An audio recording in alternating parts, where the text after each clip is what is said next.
morning to one and all present here. I, Rashi Maknikar, extend a warm welcome you to all on behalf of MLNG Society's Manikchand Pahade Law College, Aurangabad, to this one-day online national level workshop on intellectual property enforcement organized by DPIIT IPR Chair, Gujarat, National Law University, Gandhinagar, and Manikchand Pahade Law College, Aurangabad in collaboration with Cell for IPR promotion and management on the eve of Azadi Ka Amrit Mahotsav. I am extremely privileged to welcome our guest of honor, Dr. Anamma Samuel Ma'am, Principal Dr. C.M. Rao Sir, Vice Principal More Sir, Accuracy Coordinator Kotapalli Ma'am, Coordinator Dr. Sheetal Bharate Ma'am, and all our attendees. I welcome you all. To begin with, I would like Dr. Sheetal Bharate Ma'am to introduce the college and workshop to our attendees. Over to you, ma'am. Thank you, Rashi. President of the inaugural function, respected Rao Sir, Principal, Manikchand Pahade Law College. Chief guest of this function, Dr. Samuel Madam, DPIIT IPR Chair, Professor, Gujarat National University, because of whom we are able to have this collaborative endeavor. Vice Principal More Sir, Accuracy Coordinator Kotapalli Madam, faculty members and dear participants, a very good morning to all of you. At the outset, I welcome you all in this one-day national level workshop on IP enforcement, which is organized by MLNG Society's Manikchand Pahade Law College and DPIIT Chair, Gujarat National University, in collaboration with Cell for IPR Promotion and Management on the eve of Azadi Ka Amrit Mahotsav. Organizers have shouldered on me the responsibility to introduce our college to respective participants registered from all over India and to have introduction about this workshop. Speaking regarding our MP Law College, I must tell you that this is the oldest law college of Marathwada region. This college is established in the year 1957 with the vision of achieving excellence in the legal education. At present, MP Law College occupies important place in the educational circle of Marathwada region, and we are affiliated to Dr. Babasaheb Ambedkar Marathwada University, Aurangabad, and Bar Council of India, New Delhi. At present, college is running LLB 3 years course, 5 years course, PG, LLM in 3 branches, 5 diploma courses, and number of add-on courses. Moving from theoretical education towards clinical education, college organizes every year national level moot court competition. This is the only institution having a national level PowerPoint presentation competition on various social legal issues. Every year, our college hosts state level debate competition. We have moot court association, then research club, NSS, counseling cell, legal aid, clinic, internal committee, and active sports department. Through these committees, throughout the year, we conduct various activities and the programs. This is with respect to our college. Now, moving ahead regarding this workshop on IP enforcement. Basically, this workshop is intended to acquaint the participants about the enforcement mechanism of IP intellectual property, because merely having various IPR rights will be of no use unless we know the various forums and mechanism for enforcement of the intellectual property rights. Almost 405 registrations have been done for this workshop from all over India, which consists of law students, then professors, assistant professors, and advocates. This workshop consists of 3 sessions apart from inaugural session. In the first session, we will be hearing the discourse of Mr. Ashok Ram Kumar Sir, Advocate Verdict IP on IP enforcement, civil and criminal remedies. In the second session, Dr. Aruna Tiwari Madam will be delivering an address on challenges faced in the enforcement of patent rights. And in the third session, we will be listening to Ms. Drishti Kardam, Associate IPR from Fox Mandalan Associate on IP enforcement, role of the customs authorities. I hope that every participant who have joined this workshop will be definitely benefited after listening to the discourse of these experts from the IP field. I take this opportunity to express my sincere thanks to all the respected officials of SAIL for IPR promotion and management, Dr. Samuel Madam and DPIIT IPR Chair, Gujarat National Law University, for collaborating with us for this workshop. Again, I am also thankful towards respected members of our MLNG society, then Principal Dr. C.M. Rao sir for always supporting us to organize such a programs.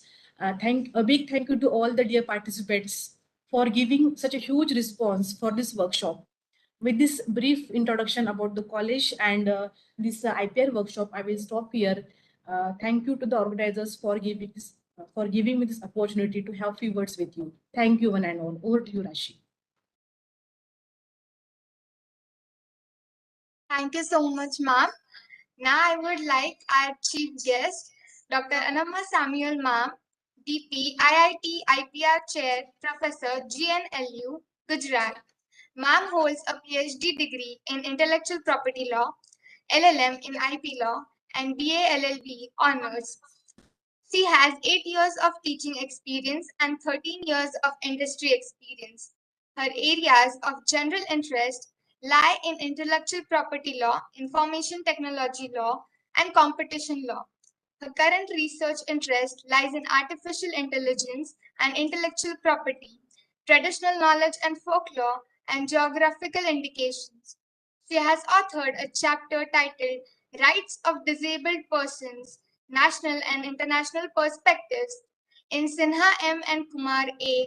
Human Rights of Vulnerable Groups, Indian Law Institute, and has published 6 research articles in different journals. She has an interesting list of national and international conferences, seminars, and workshops attended. She has greatly been an active part of faculty development programs. I request ma'am to give her introductory remark. Over to you, ma'am. Thank you. Thank you for the warm introduction. Good morning, one and all. First of all, I would like to place my thanks to Dr. C.M. Rao sir, and who has been constantly supporting me. And I have a very long association with working with sir even earlier. So, sir, thank you so much. You have happily accepted our invitation for organizing this IP workshop on IP enforcement for your students as well as for the students outside and even for the lawyers for this program. And I would like to, really thank our respected Honorable Director of Gujarat National Law University, Professor Dr. S. Shantakumar, for his unparalleled leadership and the encouragement and the extensive support which is being provided to the DPIT IPR Chair of GNLU. Dr. Sheetal, thank you for coordinating this workshop really well. And I really hope that the participants will be able to understand more extensively about the IP enforcement through these workshops. And we have a very good esteemed resource persons who are there, right from Mr. Ashok Ramkumar, who's a very renowned IP attorney, then Dr. Aruna Tiwari, who's the Assistant Vice President of CPAM, and also Advocate Drishti Kardam of Fox Mandela and Associates. So I give my wholehearted welcome, and also I believe that this association with the Manikchand Pahade Law College it's not just a beginning, and we will be coordinating many more programs. And even I extend my deep gratitude to the CPAM, Cell for Intellectual Property Management, who's also under the aegis of DPIT for their extensive support and the work which they do in order to promote the IP programs extensively in India. So thank you so much, and I am looking forward for to listen to all the key resource persons, and also I would like to benefit from it. Thank you so much. Thank you so much, ma'am. Now I would like our principal, Dr. C.M. Rao sir, to give his presidential address. Over to you, sir.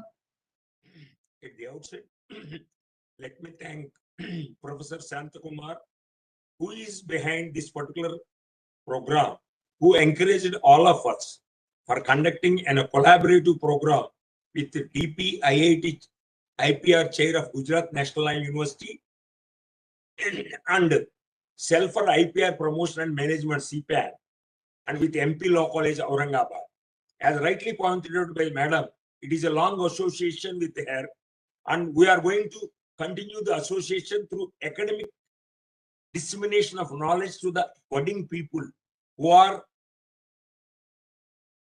keen interest in learning the process of IPR development in this particular area.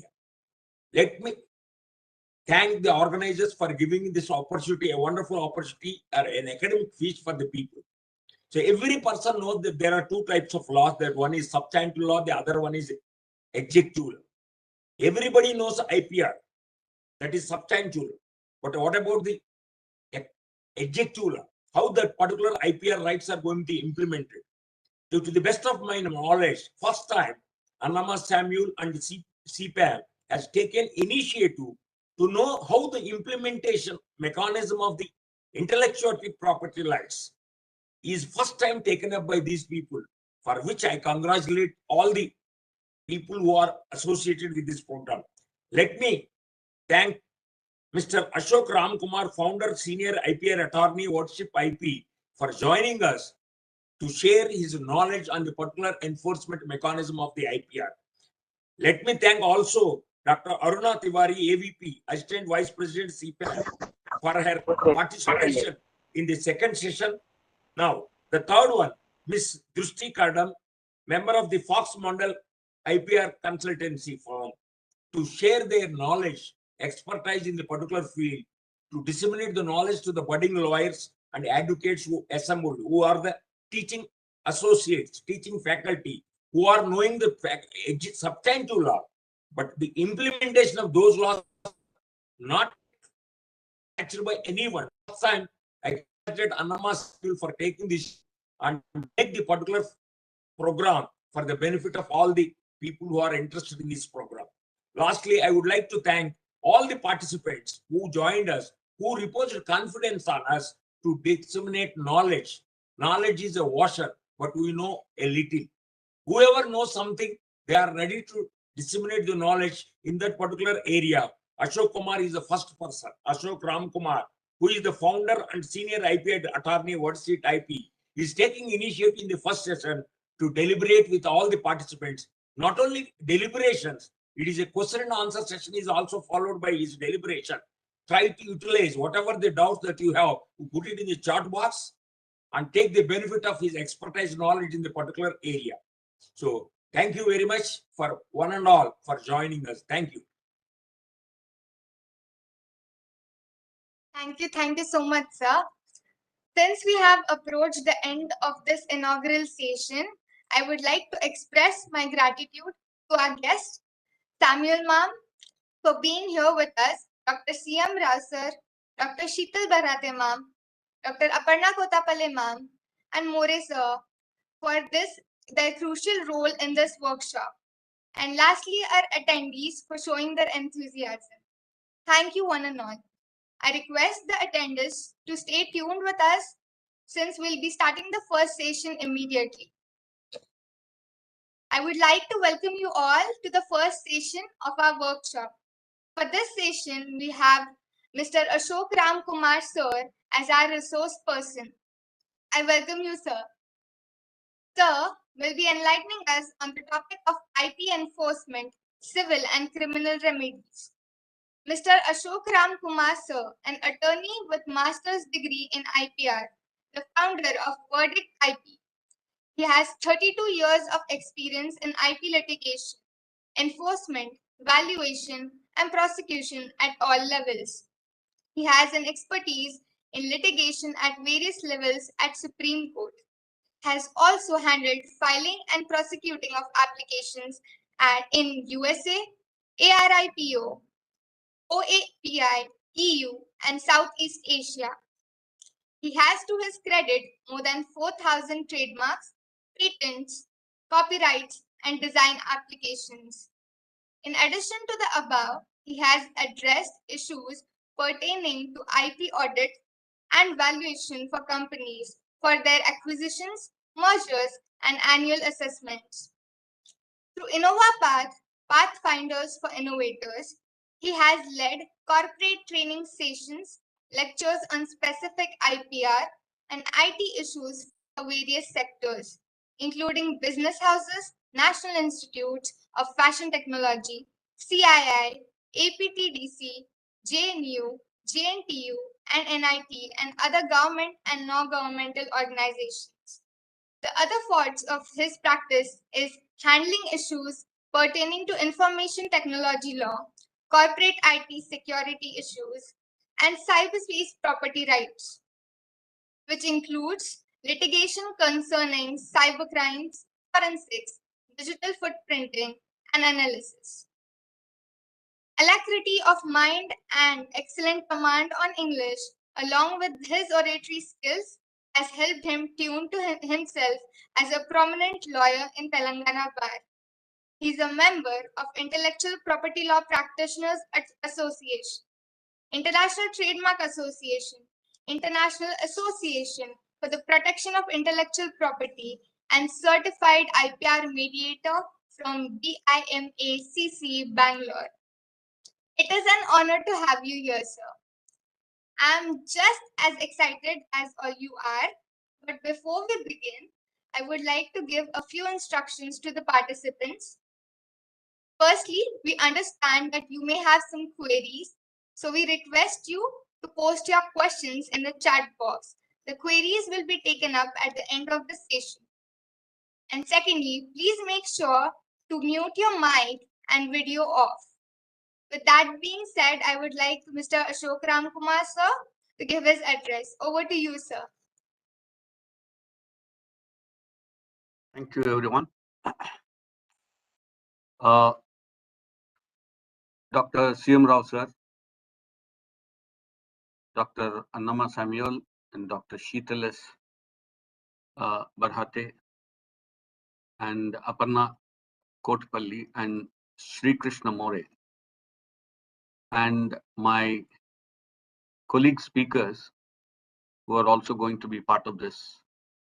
That is Dr. Aruna Tiwari, Drishti Kardam from Fox Mandal, and Mr. Subramanian, Assistant Manager of CPAM, who is also going to give the vote of thanks. Good morning to all of you. When Dr. Annama Samuel approached me to take up this topic, I was wondering what I'm going to talk to elite. All of you are doctors. All of you have doctorate degrees. I'm just a LLM in IPR. That also I did it when one of the clients said, "Sir, you have such a good practice in IPR, but you're only LLB. You're not LLM." So again, I had to join at the age of 50 years in LLM in Osmania University and complete it. Anyway, when I came into the IPR field almost 32 years back, this was not a field which anyone could, enter into. In fact, to put it very clearly, I was Neil Armstrong to land on this area in Telangana and Andhra Pradesh. Today, I have more than 4,000 to 5,000 applications, and I've been doing a lot of work on litigation. Litigation is my forte. I'll take you through the PowerPoint presentation, but it is slightly longer, but then I'll, slightly cut it down. But I'll concentrate more on what exactly is enforcement and how you need to do it, when you need to do it, what are the types of orders you need to take, all this, issues, because generally when clients come to me, they come to in a position when they are completely rattled because someone has sent them a legal notice or someone has got an ex parte order to them, or someone is copying their mark or their patent or their copyright, and then they're simply what is called as infringing or passing off the marks or the copyrights. Now I'll share the PPT.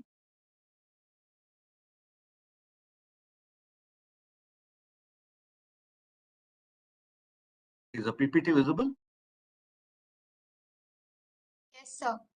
It is visible. Thank you. Yeah. Now,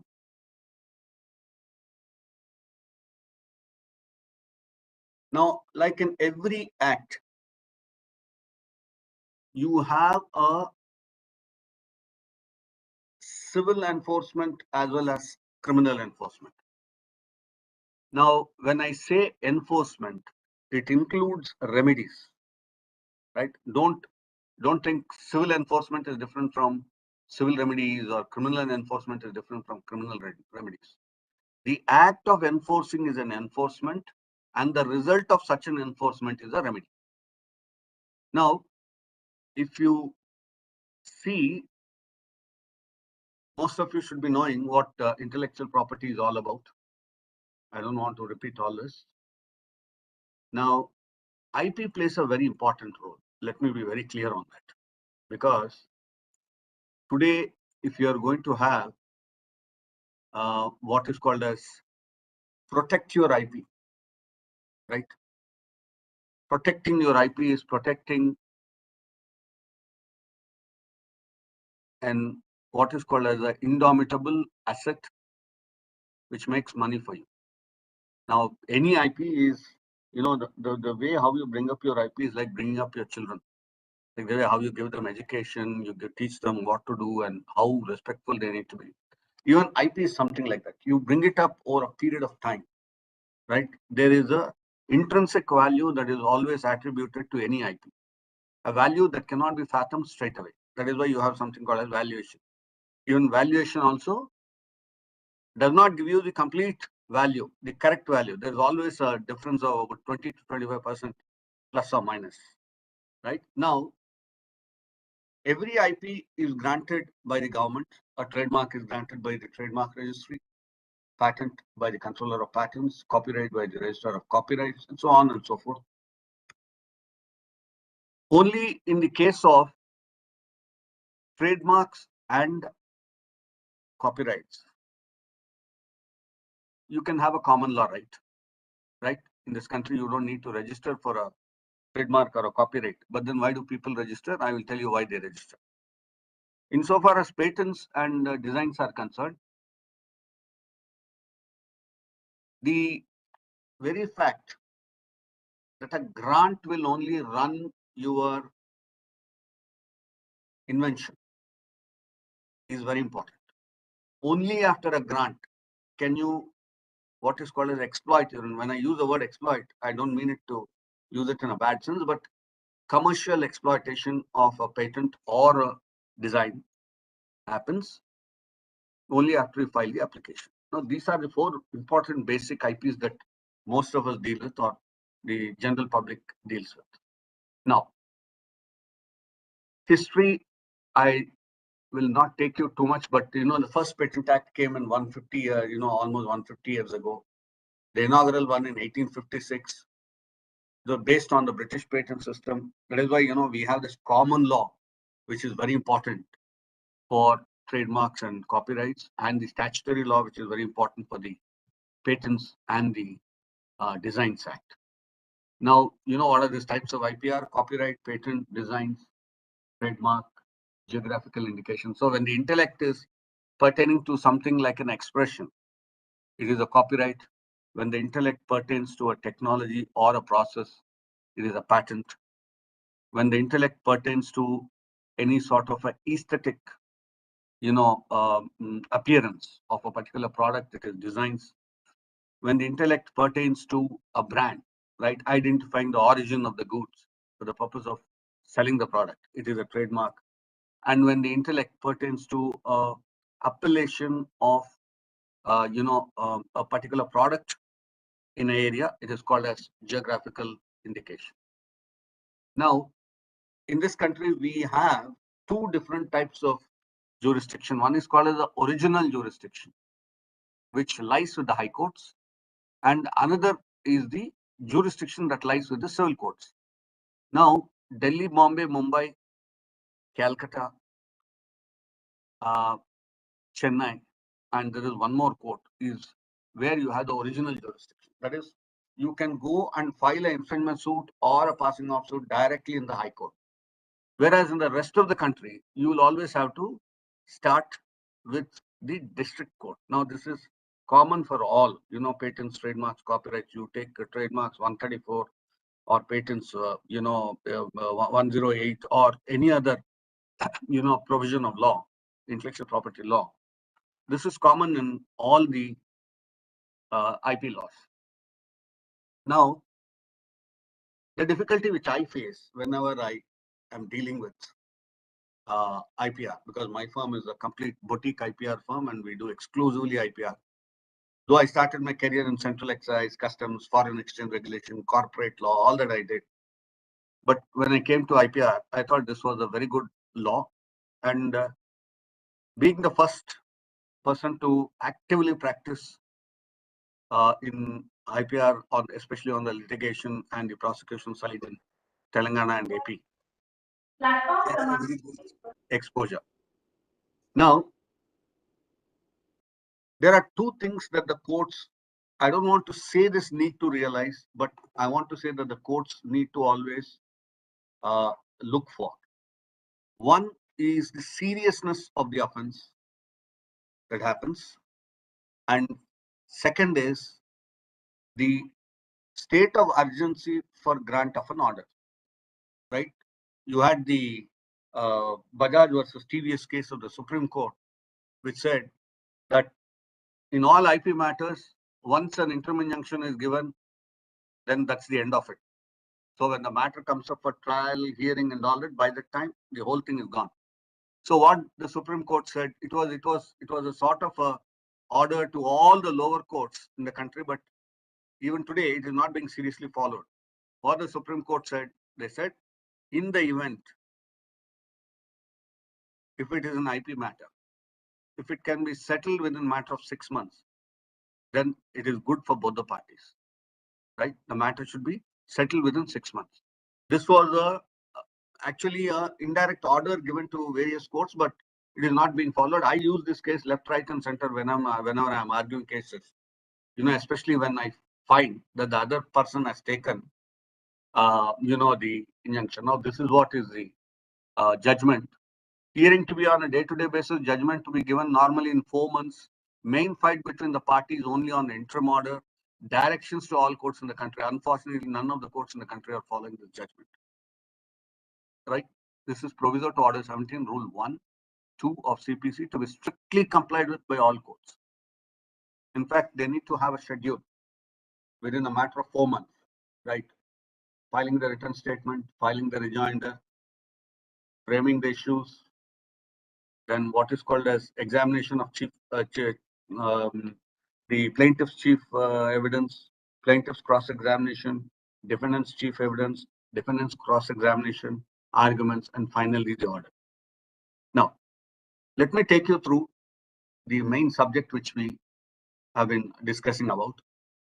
Now, most of you know that the IP laws in India are governed by 4 major acts, that is patents, trademarks, copyright, designs.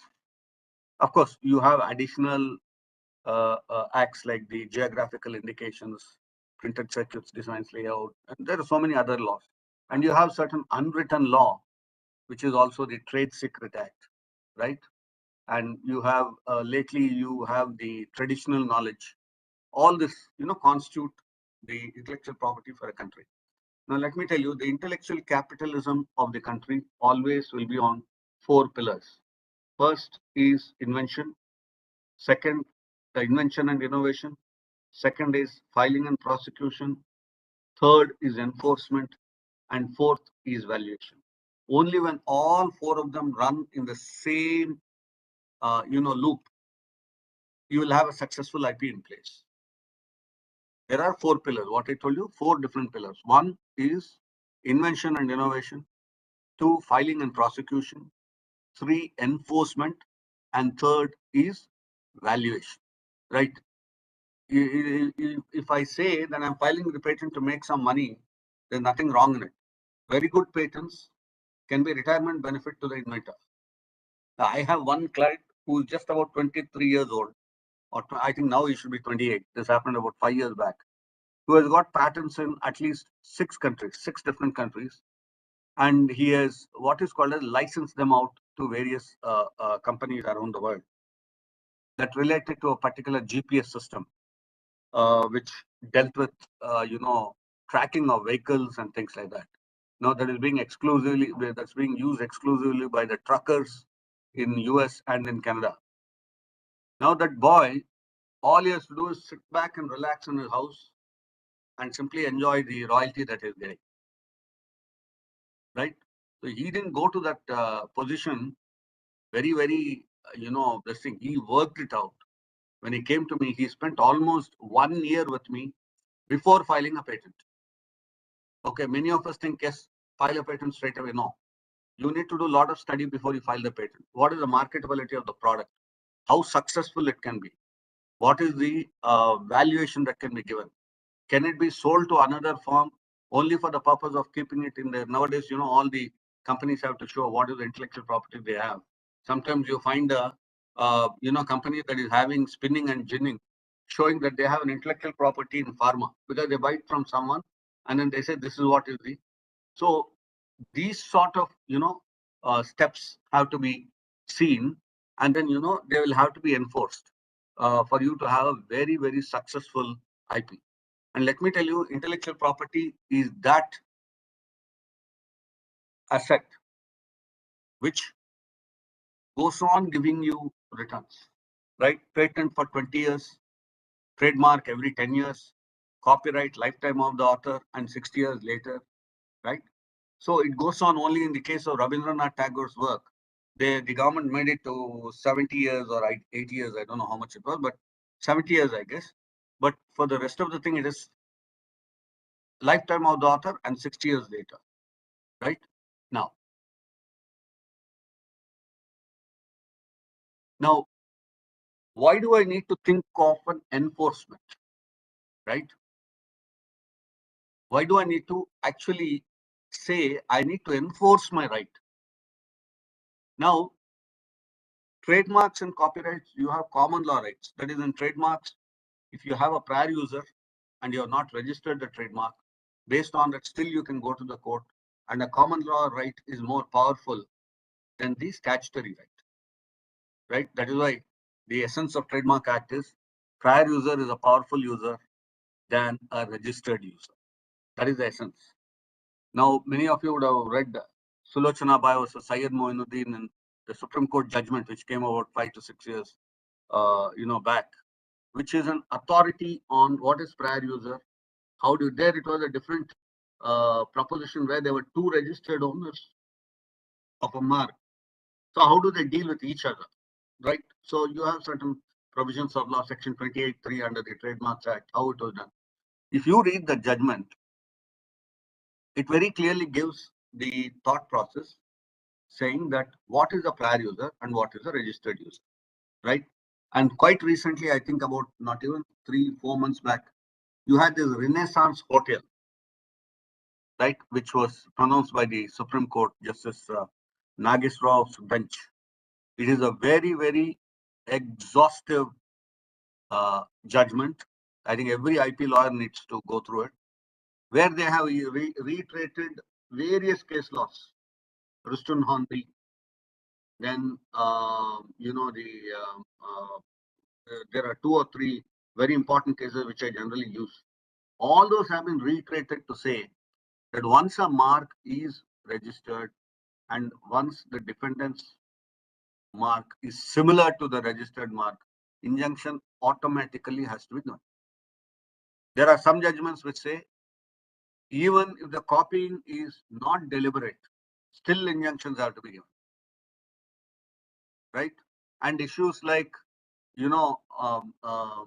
Section 12 under the Trademarks Act, where, you can use it, what is called as peaceful coexistence.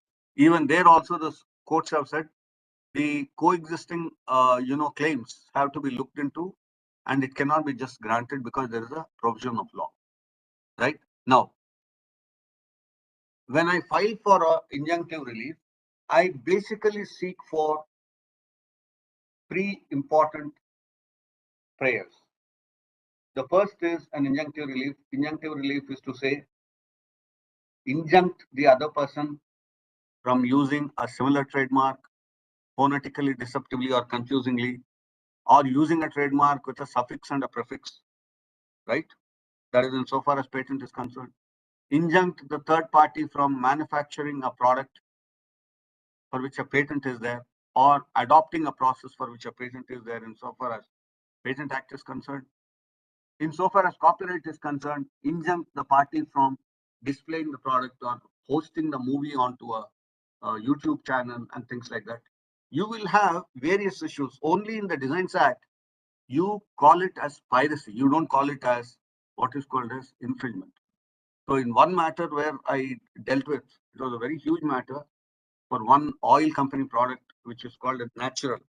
They are into what is called as the sunflower oil, where they had a particular shape of a bottle, and that shape used to stand out among all other similar products. So they said, no, sir, we'd like to go in for a what is called as a design. I filed a design. Then we later found out someone in Maharashtra was actually using a similar design and then selling the same product, right? If they're using the same design and selling a soft drink in it, there could have been some difference of, the opinion. But someone who's doing it and then selling it with the same oil, that is the sunflower oil. So I had to get an injunction. We had to raid the place. Let me tell you, all the injunctive reliefs under the IP laws are very, very strong. You should know how to enforce them. You should know how to take advantage of them.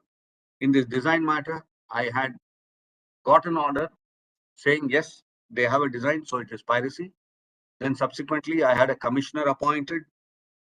And then we all went to the factory. We found about 6,000 pieces of similar bottles, right?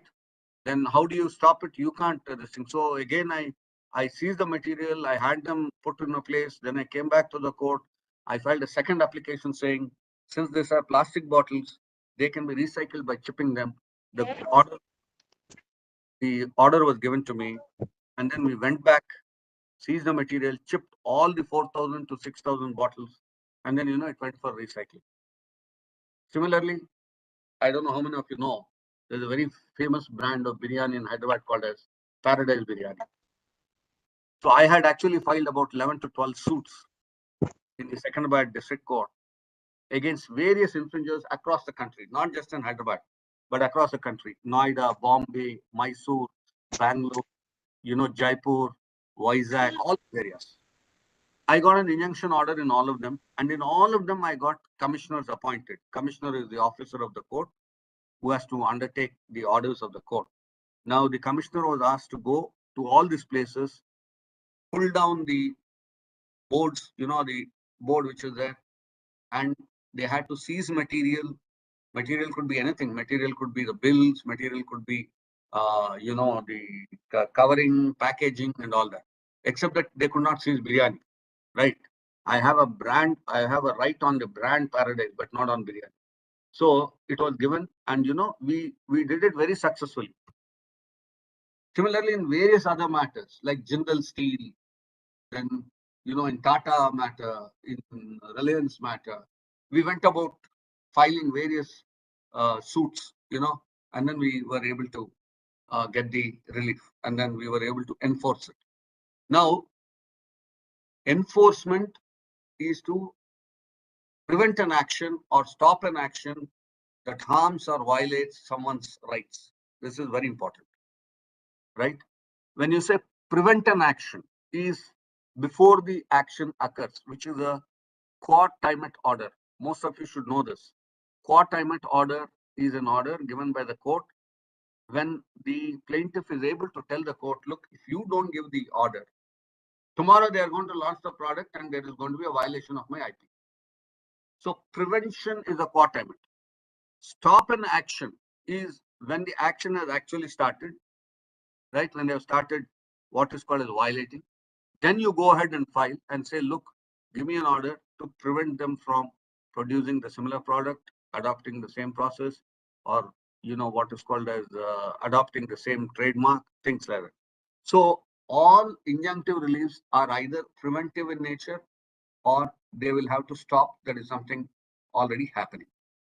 Then now civil remedies you have various in in the Trademarks Act. Okay, civil and criminal remedies are provided. In the Trademarks Act, the civil remedies are, if you read 134 of the Trademarks Act, it says what is the nature of the order that the court can give.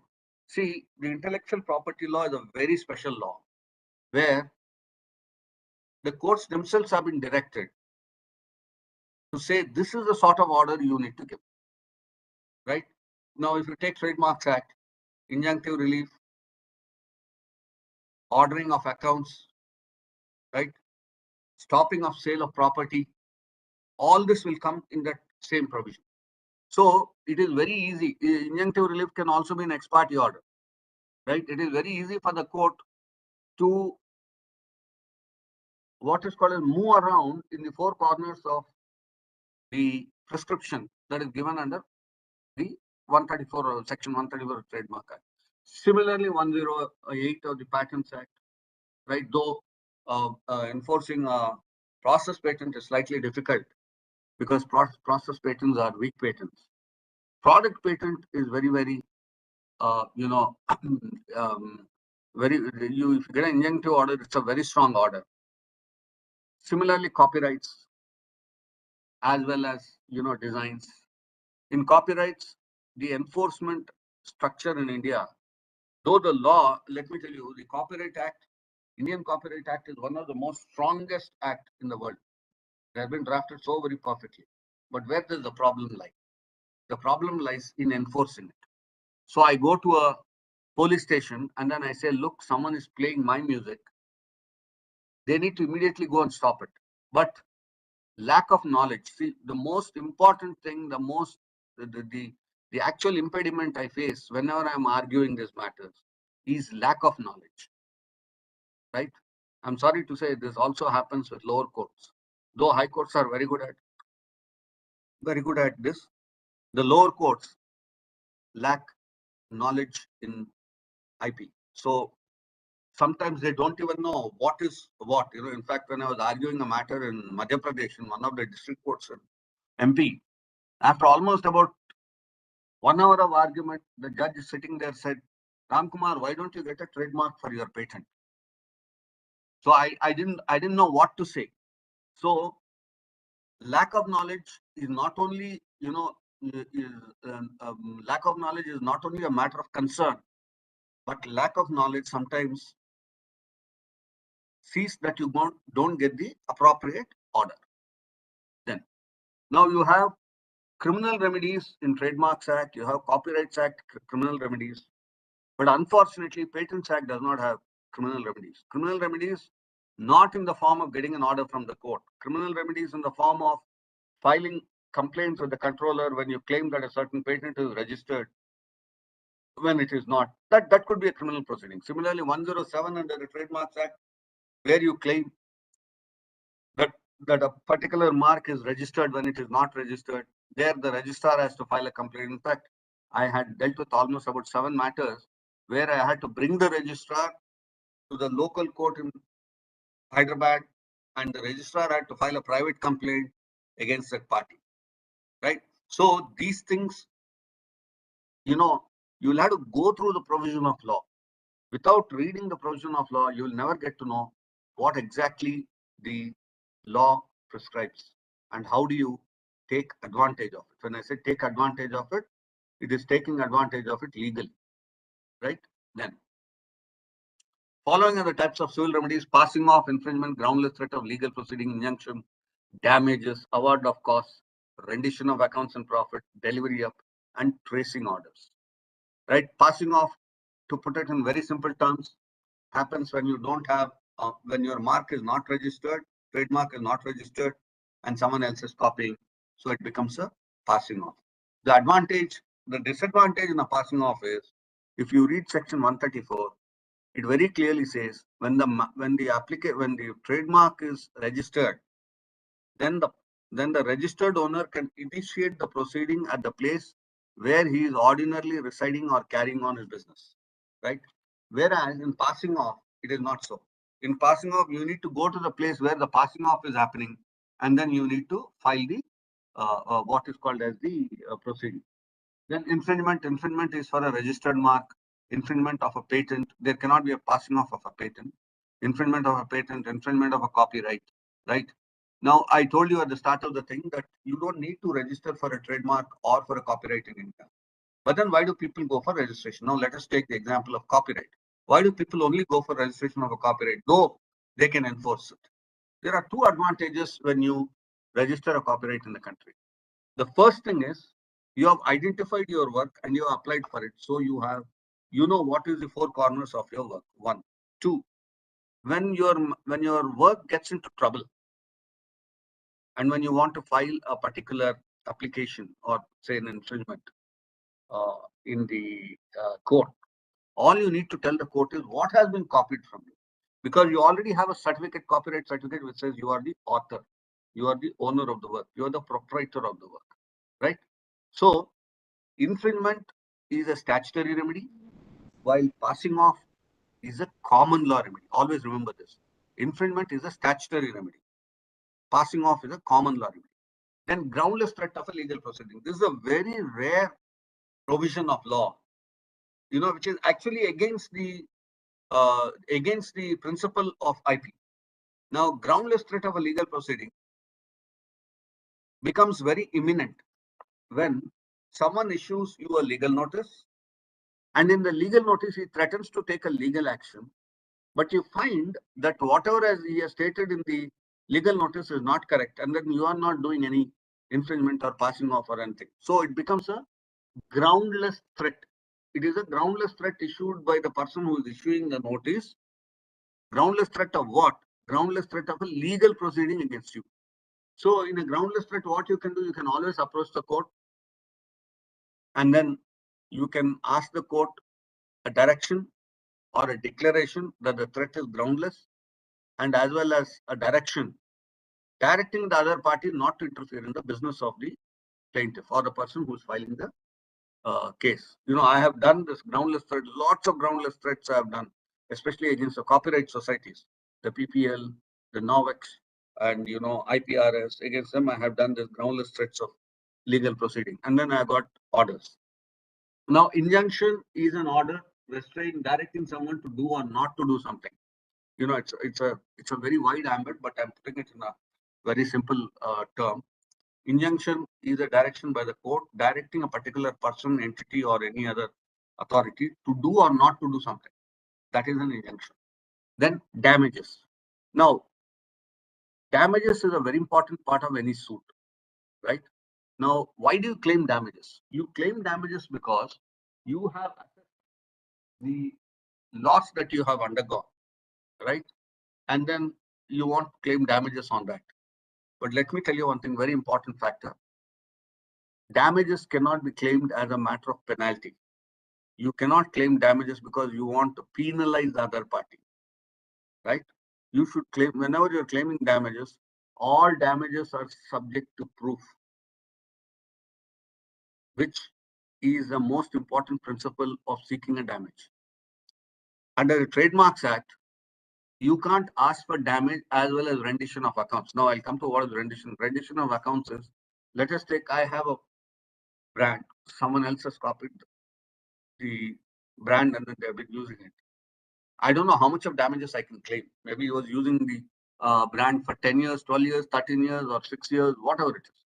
Then what do I do? At that point of time, I will tell the court, look, they have been doing the business for 10 years. Obviously, they'll be maintaining accounts.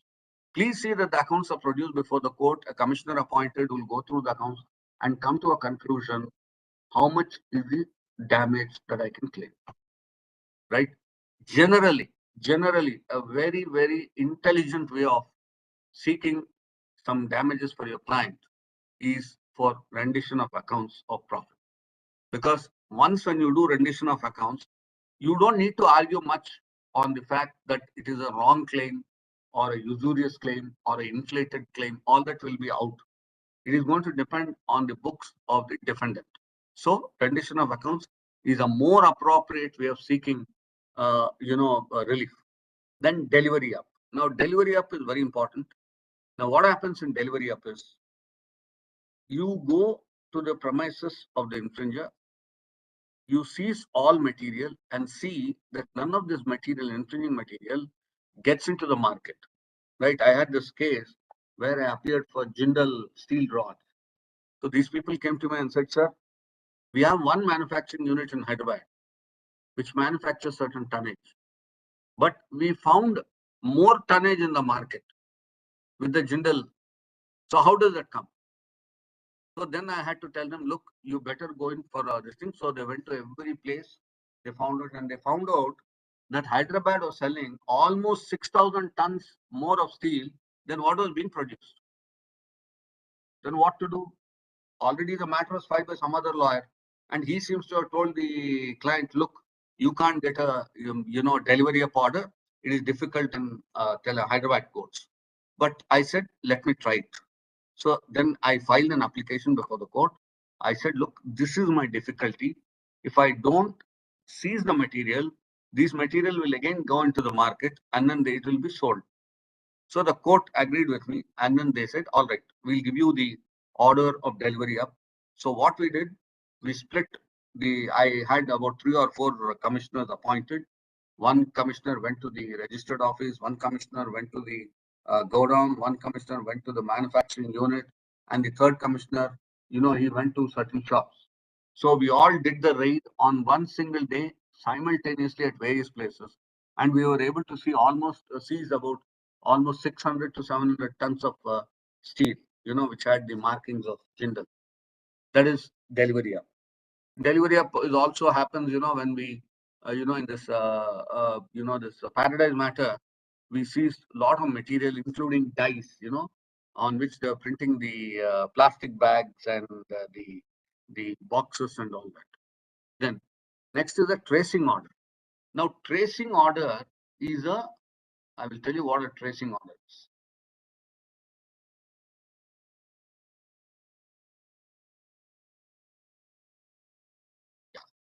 The courts may also make tracing orders, which order the infringing party to provide information on where they acquired the infringing items. Now, these sort of orders are all British-oriented orders. Now, there are certain other orders I will tell you. Quaterment basically is again a Latin term. I told you what is quaterment, right? Then you have Anton pillar order, right? Where the the material is seized. Then you have Anton pillar is search and seizure orders, which require the defendant to authorize the plaintiff to visit the defendant's premises. Anton pillar order is again a British, school of thought. Then you have the John Doe order. John Doe order is a very, very funny order where you get an order against unidentified defendants. In India, it is called as the Ashok Kumar order, right? It is Anton pillar, means suppose let us take a new movie is being telecast on the internet, right? So I can get an Anton pillar order against all the ISP service providers saying, look, you will stop telecasting this, right? If you read this case of 2014 SCC Online Delhi 3837, it talks a lot about what a John Doe order is. John Doe order is an order that you're obtaining against unidentified infringers. You don't know who they are, but infringement is happening. So how do you stop it? So you're going for a John Doe order. Then you have the Mariva injunction, which is a freezing injunction, where you can go and freeze the the assets of the infringer, right? One form of Mariva injunction in India is you can file an application under 134 with the civil code saying, please see that all the assets or all the buildings and the landed assets of the defendant is not sold. You will not identify what the asset is, but still the court will give you an order saying whatever assets are there, you will not sell it, right? If you read 134, it is very clear there. Then you have mandatory, prohibitory, and ex parte.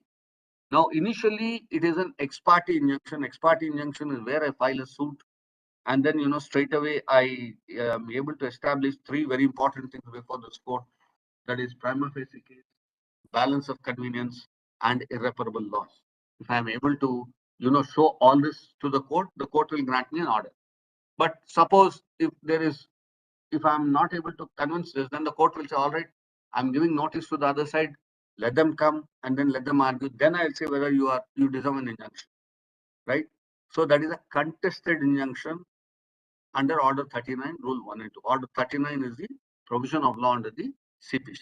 Then you have temporary injunctions and permanent injunctions. Generally, temporary injunctions are ad interim injunctions which are given for 30 days only. Technically speaking, it has to be granted only 30 days, but sometimes they go on extending it. There is one ex parte injunction which I had extended for more than 2 or 3 years. But then that is the law. The law says it cannot be extended more than 30 days unless and until the court gives a very specific reasoning why it is, extending it. Then permanent and perpetual injunction is an injunction that is granted in favor of the plaintiff when the suit is decreed, right? At the end of the case, when the suit is decreed, it is a permanent injunction that is granted. Now, I have also given, I have already shared this PPT with Madam. You can go through the infringement and passing off difference between that. What is infringement? Elements of passing off. See, in an elements of passing, let me tell you one thing. Infringement is a statutory right. So all I need to prove before this court is I have a registered mark and he is copying my mark, which is similar to the registered mark, right? But in element of passing off, you need to, what is called as, you need to prove much more. First thing is you need to prove there is a misrepresentation. Someone is selling his product, misrepresenting that it belongs to you. So the person buying things, it is coming up from, A, while B is selling it. And B says, he misrepresents. Then, made by a person in the course of trade, every infringement or a passing off should have a commercial angle, except in patents, where even an advertisement can attract an infringement act. You don't need to actually sell it, right? If you read that particular provision, offers to sell, manufactures or things like that, that particular sentence under the provision of law is very clear. Then, in an element of passing off, a prospective customer who's supposed to come to you goes to the other side and buys it. And that person buys it thinking that the product is yours, right? That is one more. And in passing off, you have the intention of the person passing off your product to injure the business of your product or goodwill of your product, right? So where there is a intention by the person to injure the goodwill of your product. And finally, in a passing off, you need to say that there will be an injury cost. Sometimes it is irreparable injury, irrecoverable injury that could be caused, damage that could be caused to the goodwill of the trader. So he has to be stopped. Now,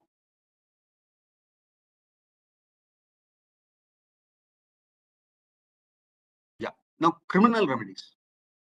Now, generally, what is IPR theft? It is robbing the ideas or inventions and expressions and creativity of some other person, right? But you should also remember, just because a monkey took a debatable selfie, IPR is not monkey business. IPR is a very serious business. Most of you should know what is the selfie that a monkey took, right? So I had this line quote when someone asked me to frame some quotes. I framed this quote saying, just because a monkey took a debatable selfie, IPR cannot be a monkey business, right? Then the most popular remedy for IPR infringement is civil remedy via the permanent injunction. Most popular, everyone would go for that. But sometimes you need to go for the criminal remedy also, right? Criminal wrong is against the society. So you may have to go to the criminal remedy also. What are the criminal provisions under the Trademarks Act? Now, 103 to 108 deal with the criminal provisions. They provide for imprisonment and fine. 103 is falsifying the document and falsifying the trademark and falsely applying the trademark. 107 is falsely claiming that your mark is registered, right? 108 is a punishment for such a claim. But a very interesting thing is section 115 of the Trademarks Act. Now, why do people go for? See, generally what we do is we go for a civil suit and the appointment of commissioner to rate the premises. That is under the civil law. So what I do, I file an application in the order 26 with the court. I say, look, we have found such an infringing material. Please appoint the commissioner who will go there, search, seize, and seal the premises if necessary. But to have a more stronger impact, sometimes the criminal provision is invoked. And this section 115 is a very strange provision, which I actually don't agree with section 115, but then, that is the law. So what does 115 say? Suppose I enter into a premises and then find that a particular brand is being copied and I am owner of that brand and someone else is copying that. I'll go to the police station, give a complaint, right? Then what does the police do? They will go to that particular premises. They will not seize material. They will collect evidence or they will collect products. This is again sent to the registrar of trademarks, who will give an opinion. He will say whether that's phonetically similar, deceptively similar, confusingly similar. What is the extent of similarity? Then again, based on that, a second raid is conducted and the material is seized. Now the difficulty here is this. The first time the police go there and then they collect the samples, by the time they want to go for the second time, everything is moved out of that premises. So section 115, though it provides for search and seizure to the police, respectively, the effective implementation of the provision has not been, useful, right? Then IPR infringements, IPR counterfeiting, IPR theft, and cyber theft. In fact, in one matter where I had entered into, I don't know if you know this brand, which is called Dr. Copper. It's a copper bottle for which we had filed a patent application. While the patent application was being prosecuted, I entered into an agreement with another firm. And I said, look, I don't have the wherewithal. You have the wherewithal. So you will have to manufacture 10,000 bottles to me. I'll give you whatever is the job work price for that. Now, what was the technology? The technology was very simple. The neck of the bottle, when put under pressure and then pressed, they put a copper plate and then they put a pressure this thing on it, and then the bottle comes out. So when the bottle comes out, there are no aberrations or rough edges or things like that in the neck of the bottle, and it is smooth. That is my technology. So after manufacturing 10,000 such pieces, the other side went ahead, and then they manufactured further 15,000 pieces, and they started selling it in the market. I was getting concerned. Now, how do I go about it? I don't have a patent, but my intellectual property is stolen. What is the sort of thing that I can ask for? Then I filed a suit for theft of intellectual property. A suit for theft of intellectual property. And there I got an order, injunction order against that party, saying you will not manufacture this because the patent application is pending. And by that time it was already published, so there was no opposition, right? So they said since there is no opposition, obviously the controller of patents has thought it, deems it fit that this is this application can be taken on record, not patentable. This can be taken on record. Then counterfeiting, one of the most difficult ways to find out whether it is, even the sales executives of that particular company won't be able to say this is a counterfeit and this is the original. It will be so very clear. In fact, about 3 years back, I had gone to one place in Nanded to material of a particular battery that is used in Nokia phones, right? these people are manufacturing that battery and then they were putting the brand name, a copyrighted brand name of another brand, and then they were selling it. So we found almost more than 11,000 batteries stashed away. And then we were able to seize them. So counterfeit is a very important thing. Of course, IPR infringement, again, I told you, infringement is where someone copies your mark and then sells it, giving an indication to the buyer that the product that he's selling comes from you, right? Then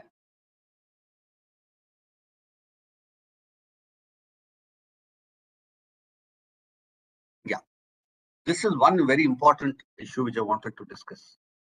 Cyber theft. Actually, the first case which I handled in IP matter was a trademark matter, and that was an online infringement of a particular logo. I never knew the client. I never knew anything. Even today, I don't know who the client was, but I dealt the matter in such a way he got an injunction and then they removed it from the net. Now, if you see, major challenge in IP crime is constantly changing the face. You know, every time there is a new type of crime that is coming, cyber crime, right? IPR crime is one of them. Now, cyber crimes involve stealing of ideas, trade secrets, copyrights, patents, using computers and the internet, right? Among other IP trade secrets, the copyrights are frequently misused. The way how, you know, plagiarism happens, the way how copyright violations happen, right? The other day I was going in through my LinkedIn account and I found a particular write-up about a person who gets traffic to his LinkedIn account, but the traffic is for the what is called as the material he has copied from others. He has got about 9 lakh viewers or something like that. So there was this thing saying, how can this person do like this? Because this is what is happening. He's copying it from others and claiming that to be his product. Then trade secrets and copyrights are the most frequently misused IPs. Unfortunately, for trade secrets, we do not have a law, right? The trade secret is a trade secret as long as it doesn't come into the public domain. Now, how it was breached on the public domain is again a different matter, right? So, in all these matters of IPs, trade secret is quite an important aspect, and trade secrets do get stolen on the cyber front. Then G technology in effect has paved a way for IP theft using surprising ideas. A person can misappropriate anyone's IP by sitting in one place using the computer and internet. Piracy, which is also an IP theft, is very common in India. Now, what is happening? Blockchain technology is being enforced in the internet to prevent copying of a particular logo or a particular patent and all that. Because it's a digital account book. So you need permission every time you enter, wherever you go, you need permission. Though this has been, brought in on a larger scale, not much has happened, in this area. So still for us, piracy, the theft of IP on internet is a matter of concern. Now, what are the criminal remedies for infringement? Section 63 and Section 103 of Trademark Act provide punishment for a period of not less than 6 months and may extend to 3 years.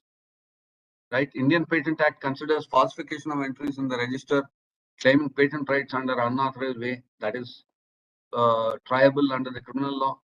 Right? Now, what are the major steps taken by the government? Now, the national IPR policy was introduced in 2016, and there was a portfolio that was introduced for copyright, semiconductors. All this were put in there, and there was more of a clarity that was given to the inventors and the stakeholders in IP. Now, over the past 5 years, Government of India has taken many positive steps. They are modernizing the IP offices today. I file all my applications online. I do all the hearings online. Everything is online. I don't need to go to the IP office at all, right? Then increase the manpower. This is very important because nowadays, if you are going physically, then you need to wait and you go into the hearing room. But Manpower increase has become imminent because there are multiple hearing officers now, and each one will have 10, 20 hearings. So many people have to be brought in there, right?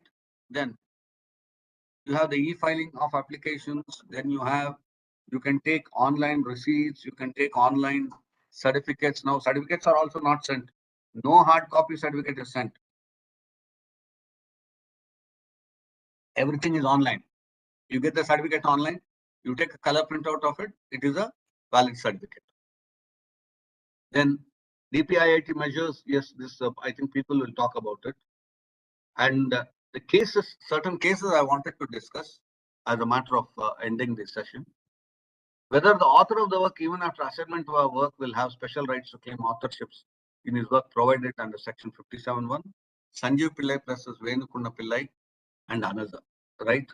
This is a very important case. The judgment, the court noted that the first subsection of Section 57.1 provides the author to restrain third parties, and second subsection provides the author's entitlement to claim damages. This is one. Then you have the tips industries versus Wink Music. Statutory licensing scheme. How does it work for online streaming services? Under 31D of the Copyright Act, the dispute arose. Then the IPAB now, which is completely, absolved, dissolved. They had taken some decision, but the judgment was this: under Section 31D of the Copyright Act, download and purchase of copyright work is not covered, right? Then the Wink Music permitted the users to download and store copyrighted music for unlimited period use, which instituted to be the sale and not communicating made to the public. So there was actually basically, the way how you interpret the word in the act is something that is very important. Then you have the YRF versus Sri Sai Ganesh Productions, right? Here I have referred to the Metro Tires case, where MRF and Metro Tires case is there. Then you had the UTV Software Communications Limited, right? This was a case that was filed by, by the plaintiff against a rogue website, right? Called it the Hydra-headed rogue websites. Then cases on patents. This is a very important case. Bajaj Auto Limited versus TVS Motor Company Limited, right? 2009, where the Supreme Court, it went to the Supreme Court from here, and the Supreme Court very clearly said, no, the law is very clear. Once an interim injunction is given, that is the end of the matter. So to have a authentic ending to the case, you need to do it on a daily basis, and preferably things should be settled within a matter of 4 months. That was what was the order. Then you had the Bayer Corporation was the Union of India, right? Natco Pharma was given the compulsory license by the drug controller, right? So this is one judgment. Then Novartis versus Cipla. It was on the generic version of Onbrace, and in the process petition to have the plaintiff's patents revoked. It was a revocation application. Even we file revocation, under 108 of the Patents Act. Once when there is a injunction sought, then what I generally do is I file a counterclaim, and then I say this counterclaim has to be taken into account. Then Alloys Woban is a very important case. It says multiple suits cannot be entertained. So how it has to be looked into. Then designs, we have Sri Vishnu Bottles, state of Tamil Nadu, right? Then we have the judgment, which is almost about 102 pages, but beautifully written. So this is one more judgment which I want the people to read. Apart from Sulochana Bai and Renaissance Hotels and all that. Then, this is Yahoo versus Akash Arora. First time when, websites were recognized as, trademarks, right? So domain names are akin to trademarks. Was what was the, the law laid down here, the judgment. Then DM Entertainment, it was Dalar Mehendi's this thing. Baby Gift House and others. There was a blatant infringement of Mehendi's rights to control the commercial exploitation, which was, set aside. Then the judgment held the following factors: public recognition and popularity of the dollar Mehendi, which is again a matter of source of origin, which is very important. Then identifiable dollar Mehendi from the authorized use, unauthorized use, sufficiency and adequacy and sustainability of the user to identify the appropriation of persona of dollar Mehendi or some of the essential attributes. Right? Your entire trademark litigation depends on what is called as the origin of the product. How is the origin seen?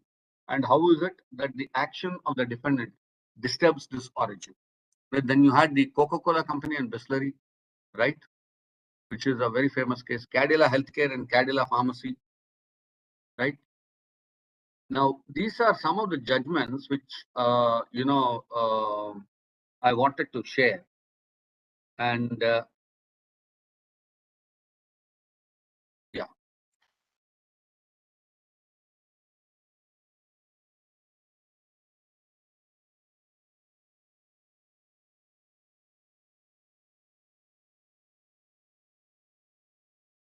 Yeah. So these are some of the judgments which I wanted to share. I don't know if I have exceeded my time, but I try to bring in everything at the, in a gist, because you can go on talking about infringement, just about trademark infringement, you can have a 2-hour session, 2 to 3 hour session. So because of the paucity of time, though I had 79 slides, I cut it down by making it very, very, simple. I can request Dr. Arnama Samuel to share this PPT with all the participants, but with one disclaimer: the copyright belongs to me in this PPT. So that's the presentation. Thank you, madam. Thank you, everyone, for patiently listening to me. Thank you so much, sir. It was an honor to hear you.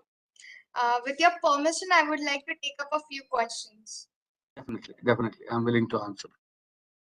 A student asks, what is the procedure of patent? Is there any time validity of it once the patent is done?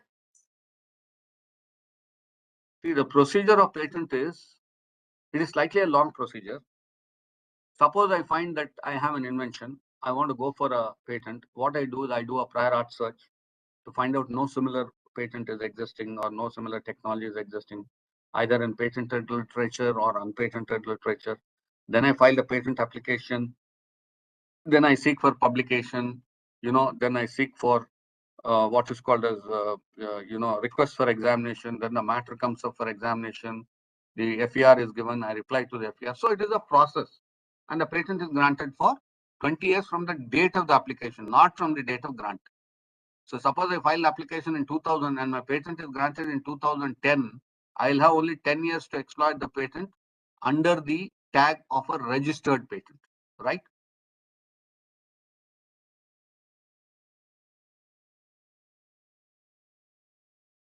So the other students ask, is there any difference between IP laws of our country and the other country?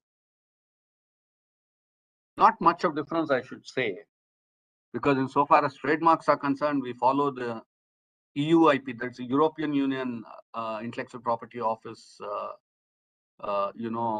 classifications and all that. There's not much of a difference, because whenever I attend this, this International Trademark Association meetings, in fact, it is there in May in Washington, I may be attending it. Whenever I attend, our medium of talk is definitely not, there's no hurdle when we use certain words, because even the lawyer at the other side knows that this is a word and this is what he means to say.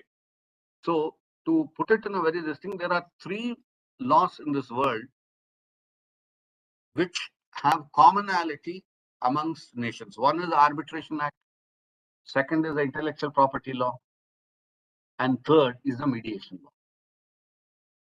Right? All of them have a sort of a homogeneity insofar as understanding is concerned. That is one. Second, There has to be a homogeneity in IP laws because you have the PCT, Patent Cooperation Treaty, which, then you have the Madrid Protocol for trademarks, right, where you file all these applications abroad, right?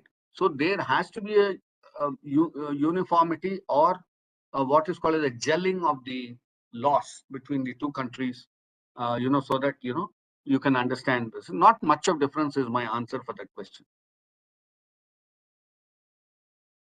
Sir, I would like to take one more question. Is downloading copyrighted work from Google or any other search engines and using them for research work, whether would that amount to infringement? That question is a debatable question. Now, how much you downloaded is a question. I can download the entire notes of Einstein. It may not amount to copyright violation. But if I just write E is equal to MC square, it can amount to a copyright violation. Right? So, permissible limit is something that is very important. Now, that permissible limit depends on each fact. Right? That is one. Second, whenever you download from the internet, there is a school of thought which says once I put something on the internet, it is on public domain, so anyone can download it and copy. No, that school of thought is wrong. Once it is put on the internet, I can always claim my rights on the content. Say, if you are using this, please take my permission. Now, how much of material has to be used? To what extent? Is it a substantial copying or fair use copying? Is something which depends on each case. But to answer your question, yes, sometimes there can be an infringement of the copyright which you have downloaded. And it all depends on how much you have downloaded, how you have adopted. Copyright is on the format, not on the idea. Many people have written Ramayana. All of them have got copyright. So many people have written Mahabharata. All of them have got copyright. So it is on the format, the way it is written, not on the idea. As a lawyer, I can collect the names of all the lawyers in Hyderabad, take their email IDs, take their phone number, take their work, their official address, how long they work, and all these things I can take. Create a chart. Still, I'll have a copyright on it. So copyright is on the format and not on the idea. So what you download, is it permissible, or to what extent you have downloaded and to what extent you have used is something that is to be seen. I will take up a last question, sir. What is the difference between piracy and copyright? Student is asking. No, piracy and copyright is the right given to the owner. Piracy is someone else trying to copy that. Now, piracy is a very colloquial term. Let me tell you, it's a very wide term that is being used. Right? Piracy can be, it depends on the facts. Now, they call piracy even for designs. Design piracy is the word that is used under Designs Act. But under Copyright Act, though they say piracy, the sections that deal with the offenses, they say infringement. Right? So piracy can sometimes also be pirating. What is pirating? Taking something without the permission of someone or grabbing it away. That is piracy. So to answer your question, copyright is a right given to the owner. Piracy is something which the offender does to take it away from the owner. That is copying it and misusing it, commercially exploiting it without the permission of the owner. That is piracy. Thank you so much, sir, for solving all these queries. It was absolutely an enriching session to hear you and have you with us today. And on behalf of the whole faculty and attendees, I'm really grateful. Thank you so much, sir. Thank you very much. I've shared the PPT. Generally, I would like to share all my PPTs because I want people to read them and then improve upon their knowledge and all that. But again, as a disclaimer, there's a copyright on the PPT. Yes, sir. Okay. Thank you everyone. Thank you so much. Request the attendees to stay put, and we'll be beginning the second session immediately.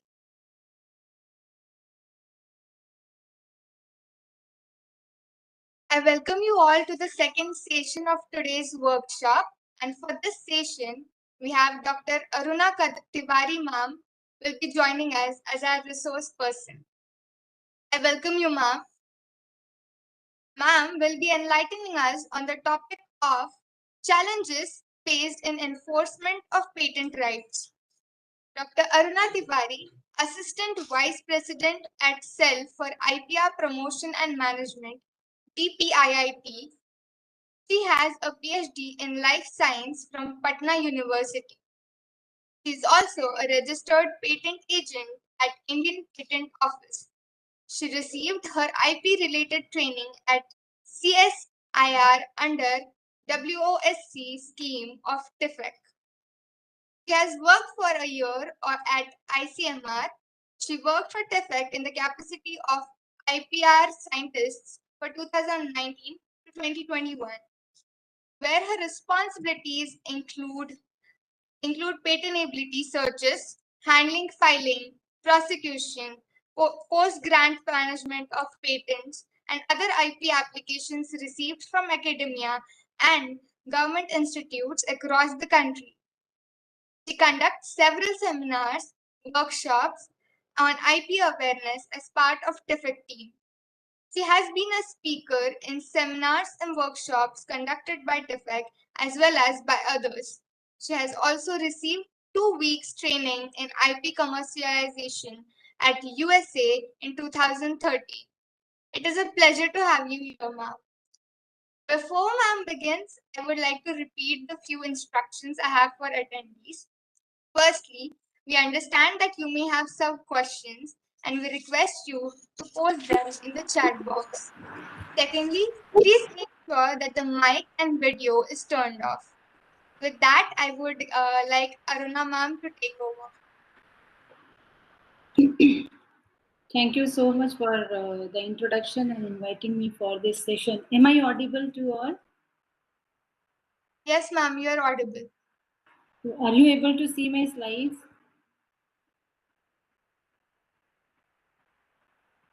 Yes, ma'am. So slide is visible to you all? Ma'am, the opening slide is visible.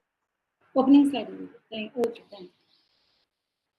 So since I am from science background and patent is very important for science background people, so I am very comfortable in describing all the aspects of patent. So first of all, I'll start with intellectual property since students are the main participants. So I will go slowly and from the basics so that they may understand the basic idea for this awareness program is to create awareness among the students so that they may understand IP and patent completely, and if not completely, at least the basics of that, so that they can work upon it and go beyond whatever interest they are having. So patents is, as I told, it's a part of IPR. So if we'll think about brain, let us try to stop thinking for a minute. Just try, everyone. Do not think anything. Is it possible? Even for a fraction of seconds, it is not possible unless and until you are not focused on a very particular thing. Has anyone achieved not thinking so far? If you are listening to my voice, if you are looking at the slides, then you might not be thinking by that particular moment of time. But for 1 minute, or if I ask for 5 minutes, it would be difficult for everyone to stop thinking. This is how our brain works. Brain is always thinking, continuously thinking.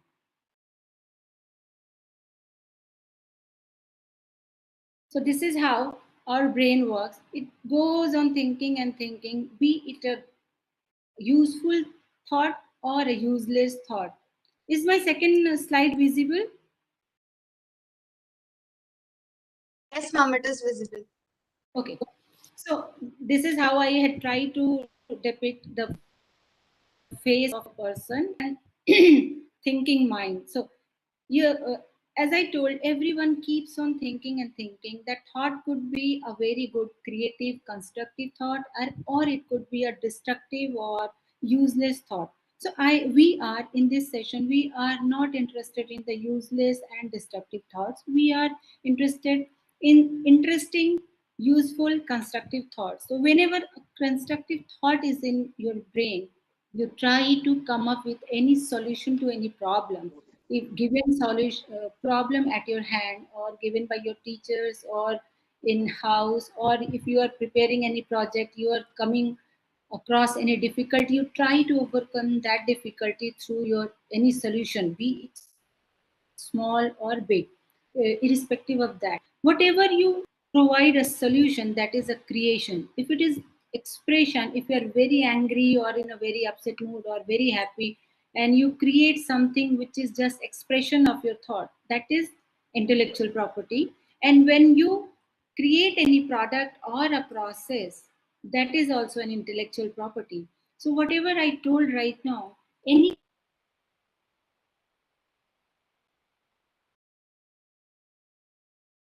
constructive thought, when it comes in your mind, you come a solution or a process or an expression, that becomes an intellectual property. So in this session, we are more focused on patent. So patent is also a form of intellectual property, which is a creation of human mind that is protected by law in a fashion similar to any real property. If I'm not wrong, the participants are from law background, right? Can anyone help me, please? So Yes, participants ma'am. are from law background. So Yes, law background students deal with property laws and other laws. So intellectual property is also having a law in country which is similar to real property law. Like you study insolvency law and property law and then other laws. Similarly, intellectual property is also one of those laws, and this intellectual property includes majorly 8 category in India. Patent goes for any invention that is in form of any new product or a process that is protected through the law provided by the country in the form of rights, that is called patent. And the law governing this act property is Indian Patents Act 1970. So when we say patents or invention, it could be a huge work in the sense any scanning machine.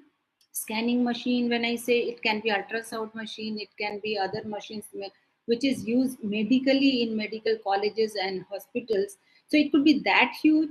It has a patent protection. But if you if I have no idea whether the students are aware of sticky notes. Sticky notes, I hope everybody is aware of sticky notes.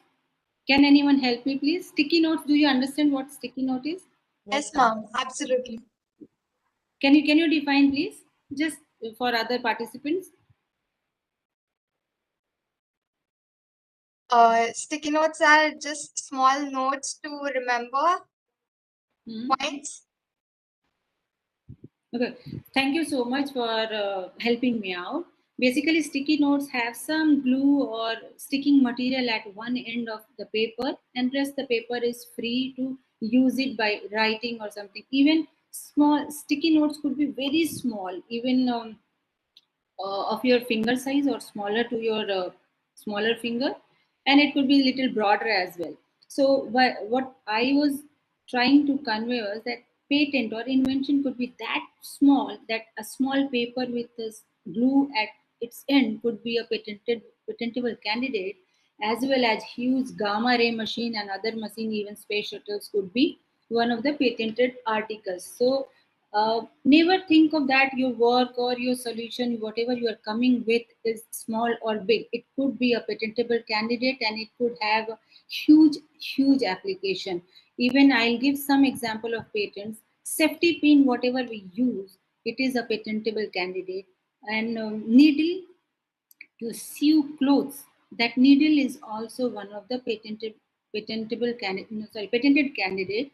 And when the needle, the whole of what we see in the needle through which we sew clothes by hand, then hole for inserting the thread in it is on one end, and on other end the needle is quite sharpened so that it could easily go inside the cloth. Someone was not happy with that needle and they thought to put it in machine, and they put that hole in the opposite side and put it in the sewing machine. So that was that also solved one of the problems which we were not able to do by hand. So when you sew any cloth by hand and when you sew your cloth by machine, it has huge difference. And the hole for inserting thread into that needle is it's on one end of the needle when we have a hand needle, and it is on the other end of the needle when it becomes a needle of the sewing machine.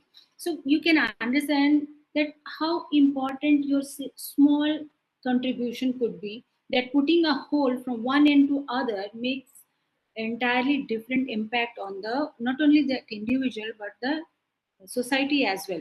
So this was the importance of patent and copyright. I am assuming that generally law people, they do understand what copyright is. Copyright is again your intellectual property right given by the government for your any literary work, be it a book, be it in the form of poem, be it in a book of summary, even when you prepare a project manual project, if you are preparing any project, all the students prepare project in a different, though the topic would be given, similar topic would be given to entire class, but still every student will have their own way of expressing their project. So this could be one of the literary copyright candidate. Then artistic, when you paint something, you draw something, or you make sculpture of, it becomes an artistic intellectual property right that goes to copyright. And the beauty of copyright act or copyright is that if I ask the every participant present here to draw one picture in the sense, if I say put some 2-3 mountains, if you are having a pen or pencil and put your 3 peaks of mountains and put sun rising from those mountains and few birds flying, then a river coming out of that mountains, every participant would draw that drawing in a different way, and every participant could have that copyright right for their expression. That is how artistic expression goes. So this is the beauty of copyright, and I'll not go in detail because engineering drawings, even software is protected under copyright in India, while it is given patent protection in few countries like USA and other. So copyright is copyright intellectual property right is protected in India through copyright law of 1857. The new plant variety, these act or these intellectual property law background people might not understand that well, but we have a new plant variety act in place where India provides extensive facilities and extensive right to the farmers who comes up with a new plant variety as a breeder, while other countries under UPO. Sorry, is someone saying something to me? Okay, so new plant variety act is given to the farmers or breeders or anybody who has come up with new variety of plant, and this is one of the intellectual property. Geographical indication and trademarks are quite similar. Trademark is given for goods or services by an individual or a company or any group for a commercial application, while geographical indication is given for the society in general, not a group or company. Society, people particularly living in that territorial area. So little bit difference, but in geographical indication, traditional knowledge is being protected, while trademark could be given for anything or any logo, any symbol or anything which is related to any individual or company or a group. So this is how 4 or 5 intellectual property right is given in our country. Then trade secret, we do not have any act for trade secret. It is being conducted or protected through contract law of 1870 of India. Industrial design and ICA layout design, they have little bit of difference. Industrial design is given for any product which has some aesthetic sense attached to it, but it should not be functional. Whenever it becomes functional, it goes to patent protection rather than industrial design. One example I would give is bottle of Coca-Cola. If you'll see bottle of Coca-Cola, it has different structure if we'll compare it to Pepsi or other cold drinks. So this is the importance of industrial design, though it is given for a very small period, 10 plus 5, 15 years, while trademark and geographical indication can be given for perpetually, and but initially it is given for 10 years, and it can be run for as much as required by the individual or group or particular person who are having those trademarks or geographical indications. Similarly, trade secret could be kept in force for as long as your secret is not out. When I say trade secret, then again I'll come to the Coca-Cola example. It is a very famous example that Coca-Cola secret of ingredients, what is used in that cold drinks, the only two people of the company knows that trade secret of that Coca-Cola ingredient, and these two people from the company, they are not allowed to travel in a car, in a by road, by air, or by water. uh, they both are not allowed to travel simultaneously. One, if one of the member of that company is Coca-Cola company is traveling, the other is prevented from taking any travel by that time. Then he has to be safe so that the trade secret could be maintained, and so you can understand the importance of trade secret as well. So for IC layout design is given for the proper arrangement of semiconductors and other electronic devices which are put into any electronic device so that the electronic device functions in an appropriate manner. But this IC layout design act is in place, but still we have not received in country much or wrong.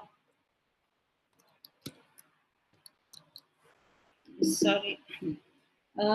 We do not have this uh, IP is also being protected and law is in place, but hardly 4 or 5 applications have been received, or maybe the number might be little low even, has been received for being application for being registered. So this is how the 8 intellectual property, major intellectual property. There are others as well, but I have taken these 8 intellectual property, only the rights given by government to the intellectual property creator.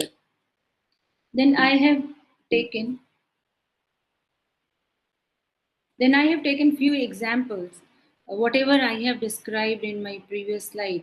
So I would like the participant to be little interactive and let me know what kind of intellectual property has been protected in these pictures.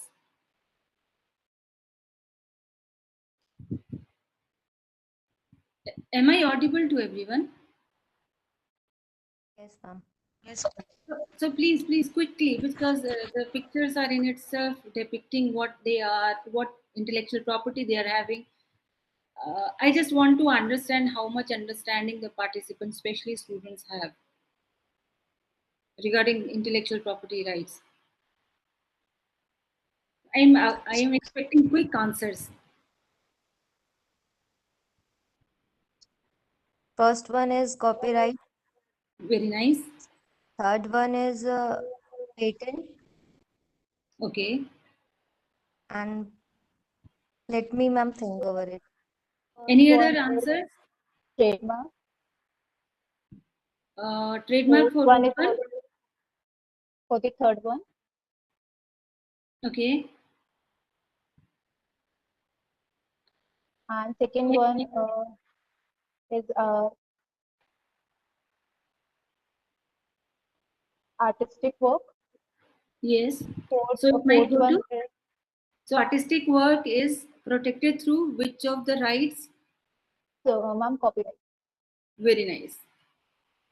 And the fourth one is? This can also come in the trademark, we can say, or it can be come. Yes, it will come under the trademark. Trademark. Which trademark can you guess, please? It's Domino's. The Domino's. Very nice. Domino's. It is Domino's pizzas. Domino's trademark. So you can see it has nothing, just two cubes, red and blue in color, and three circles of white in color. But still, you can recognize that it is Domino's. This is the importance of intellectual property rights and trademarks, especially. And can anyone guess for picture number 5, please? Trademark. Yes, trademark Coca-Cola, and what else? That is product design. Secret. It will come also under the trade secret. Yes, very nice. So the picture number 5 is depicting in itself three IP rights. One is trademark, as one participant has told, that it is a Coca-Cola. When we see that Coca-Cola is written in words, we can understand that it is Coca-Cola trademark, and trade secret because it has ingredients which are very kept secret. And thirdly, it has industrial design. Its bottle has special design, and which makes this bottle different from other bottles.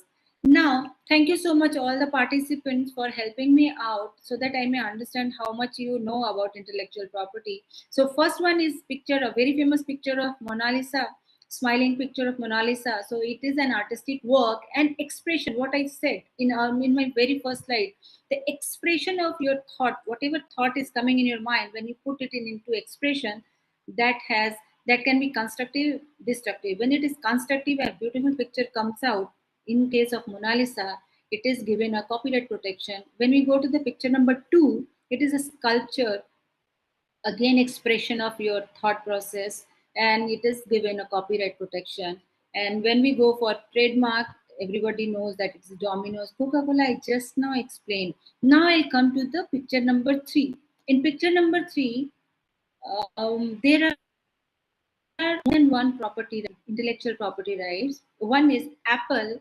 Apple, if I'm not wrong, everybody could easily recognize that Apple is a trademark. Apple has this design for special design for their laptops as well as their mobiles, iPhones. So that industrial design is also protected. Again, the IC layout design is present in the computer's motherboard. So IC layout design protection is also there. Again, beyond that, softwares are used. So softwares are copyrighted.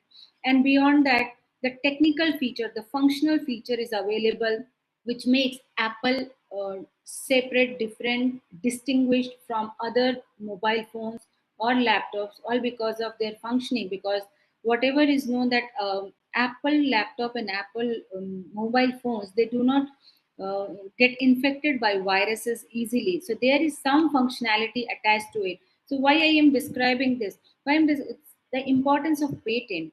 So patent is very important when we come to the day-to-day life. Now, since everybody is now aware of IPR, I'll go to the patent basics. Now, where is the need of patents? Patent is required to bring the society some comfort, some technical advancement, and other things. Initially, or in old age, what people used to do, they would know many product or process that could be beneficial to the society, but they would keep it with themselves and they will die, but they will not disclose it to the others. So what happened? Many good inventions or many good work or many good processes, they get lost with the death of those people who were intelligent as well as having good knowledge. So this patent system or IPR protection system helps us out, because whenever we file a patent, an application is filed, one document is filed along with the application. In that document, you have to describe what it's actually your application or what actually your work is all about. So even if you are not willing to commercialize it, even if you are not able to commercialize it, even if you are not able to disclose it to the world in the sense of in commercial angle, still someone can read it out and understand and work upon it. Can anyone think of the world right now without mobile? Can anyone have some guesses how the world was communicating without mobile phones, smartphones? Any cases, please? Yes. Yes, how the communication was ongoing in that era when the mobile phones, smartphones were not in place. Even not mobile phone, telephone was not there. By use of letters or telegrams? Very nice. One is by the use of letters, and letters were expected to reach to the participant between two participants. It used to take days. Sorry, beyond letters. Someone is giving some answer. Please be little louder.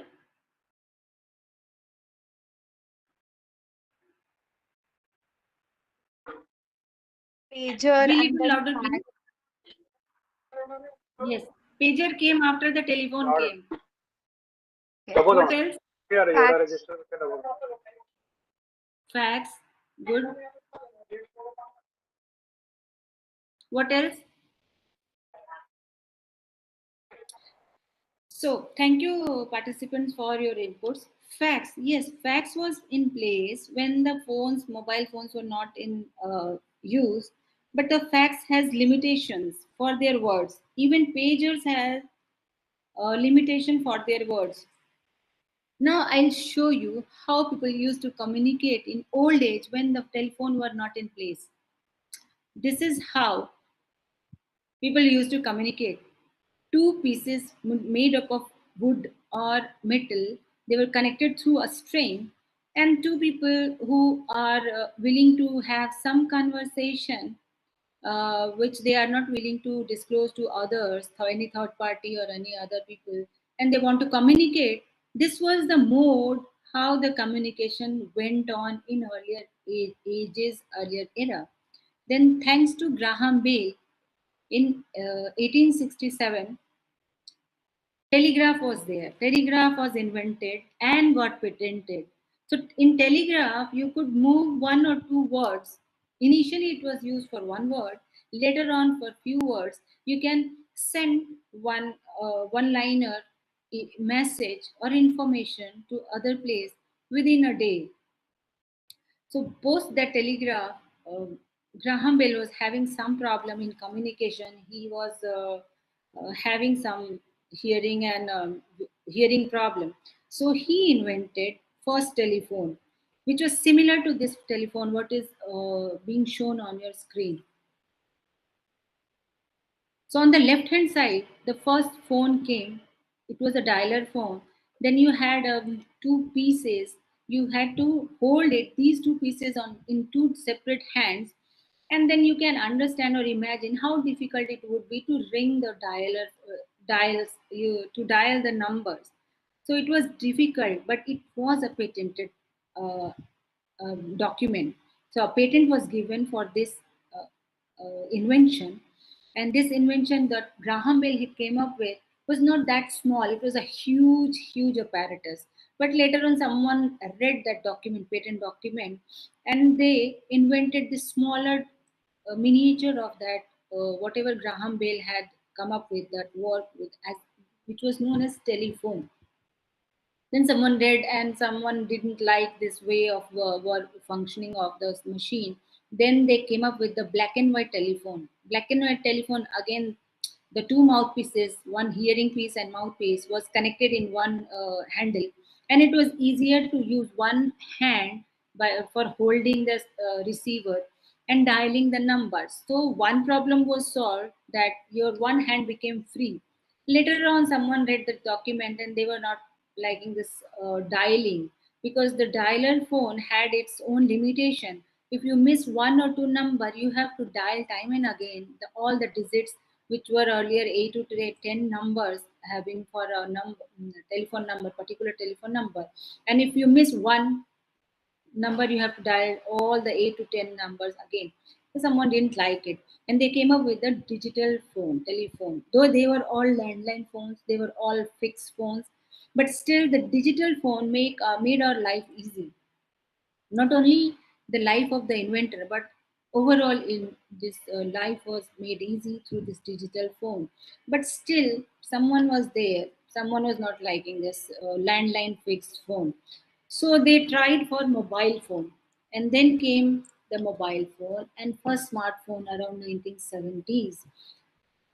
Whoever have used, I don't know, the participants might not have seen all these phones, but we have seen, and the faculty members might have seen these phones.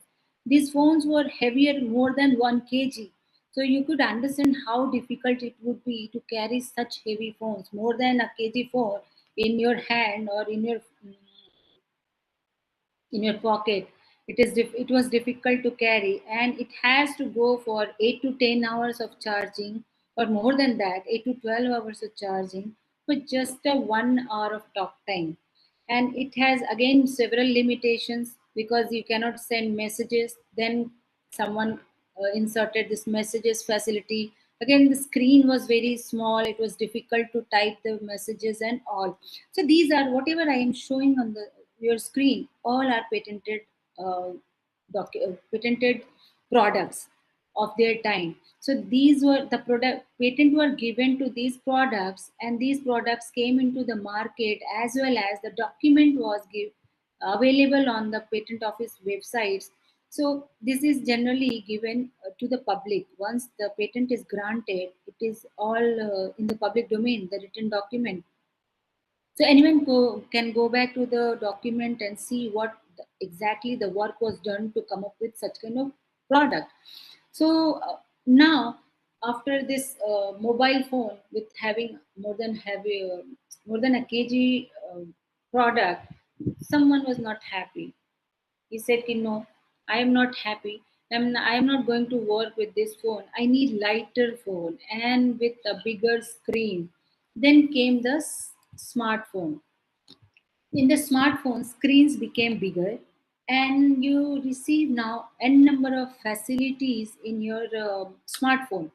You have radio in it, you have internet in it, you have torch in it, you have messaging facilities in it, many several apps in it, beyond listening and listening voice and conveying your voice messages.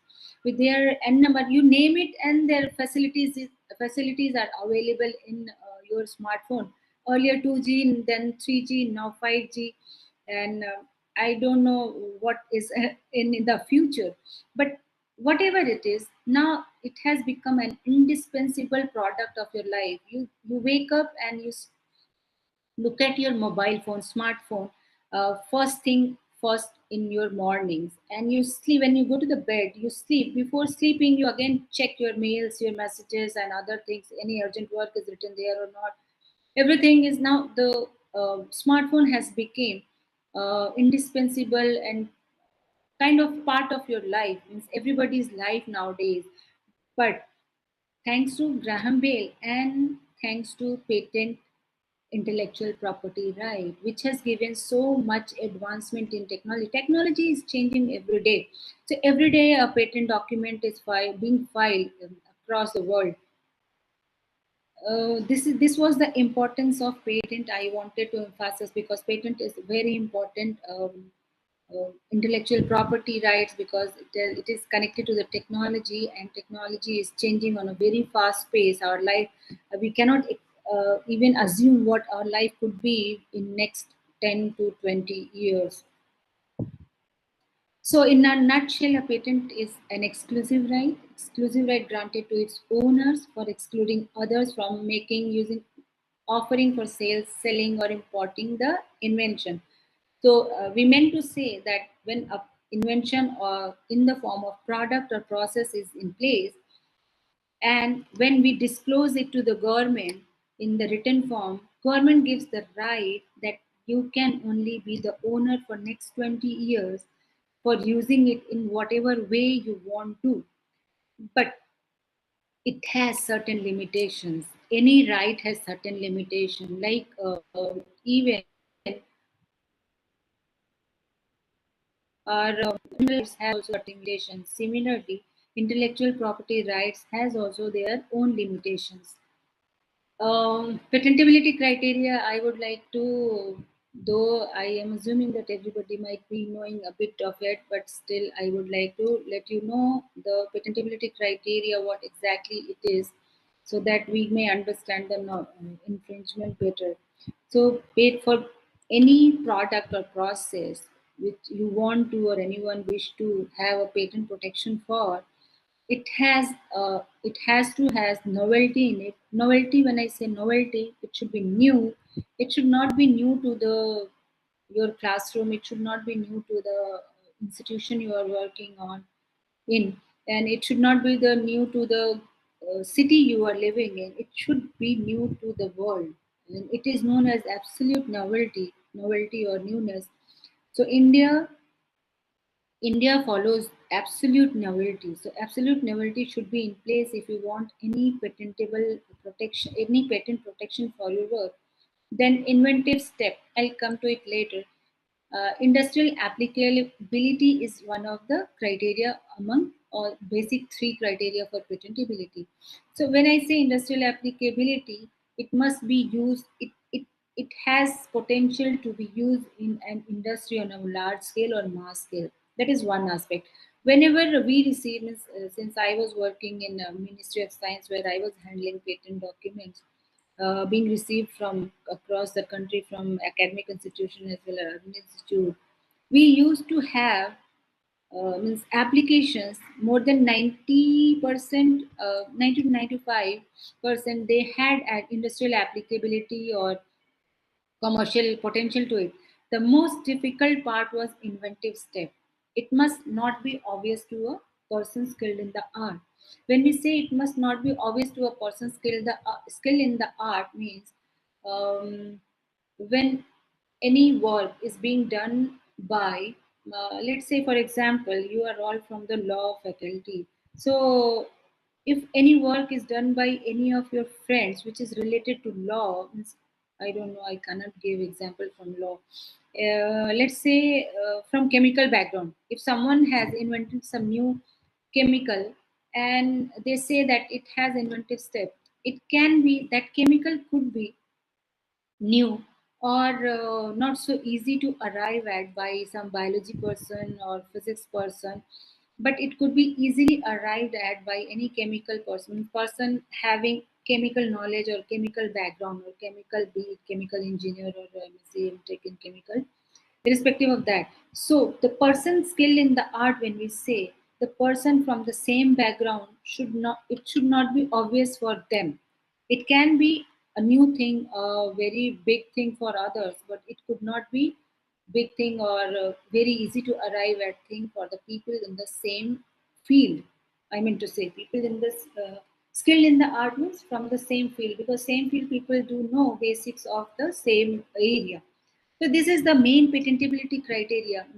This has to be followed. If you are having any product or a process which you need to have patent protection, you need to check whether it is novel or not. What if I heard one question from the participants from the previous speaker, that how we could have a patent. So if you are willing to have a patent, you need to check the novelty, because you cannot check inventive step by your own, but novelty can be checked. And as the previous speaker told, that you need to check the novelty on the databases. There are databases which are freely available. When I say freely available, the freely available databases are generally from the patent offices of that country. Like if you go to the Indian Patent Office database, it is freely available. You can put your work, you can select your keywords from your product or a process you are willing to have a patent protection. You first of all, you need to extract few keywords. When I say keyword should be very particular, very pertinent to your work, and you can put it in that database, just like you search Google search. When nowadays Google search everybody knows. So I am suggesting that if you are willing to have a patent, you go to the patent databases. I am giving example of Indian patent database. You go to that patent database, you'll get the searchable database where you can put your keywords and see whether any document arrives when you hit the search button. If yes, then go through those documents. Are they anywhere close to your work? If yes, then you need to revise your work. If not, then you can be ensured that your work is a novel or new one. But as I said, that novelty has to be universal, not only to a limited area. So you have to do that. You have to conduct that novelty search, that is known as prior art search also. Prior art means whatever is already available, previously known to the public. So whatever is available on the patent office database, it is prior knowledge, prior art, and available in public domain. So you need not to only search in Indian patent data office database, you have to search in other offices patent databases also, or any IP you want to have, any IP rights you want to have. You need to know wherever the novelty part is mandatory. You need, like in industrial design, you need to have that novelty part. Even in trademark, you need to have novelty. Someone should not be using that trademark earlier, though in different classes it is permissible in trademark case, but in now patent and industrial design or geographical indication, these are the few intellectual property rights where novelty is should be there in place. Unless and until novelty is there, you are not going to get a patent or design or anything similar intellectual property rights. Inventive step is generally being scrutinized by the patent offices. When I am saying patent office, please do understand the patent office, trademark office, and other offices are involved into it. Now, since we are dealing with the patent right now, so I am focusing my examples from patent itself. So these are the basic three criteria, and the interesting fact in respect to patent is Gillette Mac 3 is a razor blade. Is protected by strong portfolio of 35 patents, so that this includes people or competitors from entering into that field, because unless and until they come to Gillette for having some license or some cooperation, some collaboration in different forms, they cannot launch such product or similar product, because by having 35 patents, Gillette is almost covering all the aspect of this product. So this triple blade razor market is being uh, ruled by Gillette Mac 3. So this is so far what I wanted to convey was the emphasis the importance of patent. Patent is important in case you are having any solution to any problem you're having with any product or process. That solution, if you are not able to work upon, please file it so that someone else could use by having license or any other collaboration with you. Or if not, after this patent document gets expired after 20 years, someone else can use that whatever solution you have provided or proposed and build upon it, as I have given in the example of telephone, how people went on building upon the telephone, and now we are in the smartphone era, which had made our life so easy and so comfortable. Now, when we say enforcement, when we come to the enforcement part, first of all, infringement we should know first. So, patent is given exclusive or monopoly right to the holders for making. So, in case you have come up, let's say for example, Mac 3 Gillette razor. So, when the patent is given to them, then you have all the right, or Gillette has all the right to make it on the large scale, to sell it, to use it for sell. They can offer it to others for selling in form of license, or importing from others, because they are having the patent rights. When I say importing goes to the thing that it is territorial right. So if in case I am not able to manufacture and give the fulfill the demand of the market, I can import it from others, since the patent is protected in my territory only, but I can get it from other countries. If you wish to get it patented across the world, you need to file it separately. Though you can take the help of a filing system, where you can incur little money, but you can get protection in several countries. Like, for example, in patent, there is a PCT route which could be followed. PCT route, patent cooperation treaty, is there among few countries, more than 100 countries. So if you file a patent application through PCT route, it would be cost effective and you can cover several countries. Similarly, in trademark, Madrid agreement is there in place and we are the signatory of this. So once we file a trademark, we can cover it in several countries simultaneously. But the thing is, though it is cost effective, but still it needs money. So what exactly infringement is? Infringement is exercising the right of the patent holder without their permission. It is just similar to, say for example, you have your own property, your own land and a building on it, and someone else is coming inside your building without your permission and without your will. So that person, whoever is entering into your building or your land for whatever purposes, they are infringing your rights of property. Similarly, whoever uses, makes, or sells or offers for sale similar work, whatever you have done, and have protection and have property rights over it, that person is infringing your right and it needs to be stopped.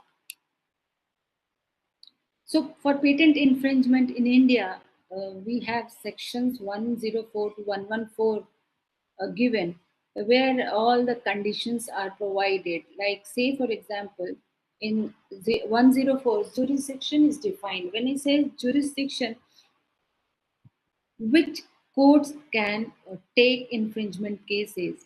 So it should not be below the district court. So, for example, if someone is infringing your property, land property or building property, you can file a suit of anywhere in lower court as well.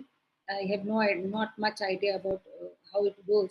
But for IP cases, IP, especially in patent infringement cases, the jurisdiction is district court at the minimum. So if anyone is infringing your rights, you need to go to the district court and file a suit there for the infringement. And when I say 100, section 105, the power of court to make declaration as to non-infringement, like there are several conditions mentioned.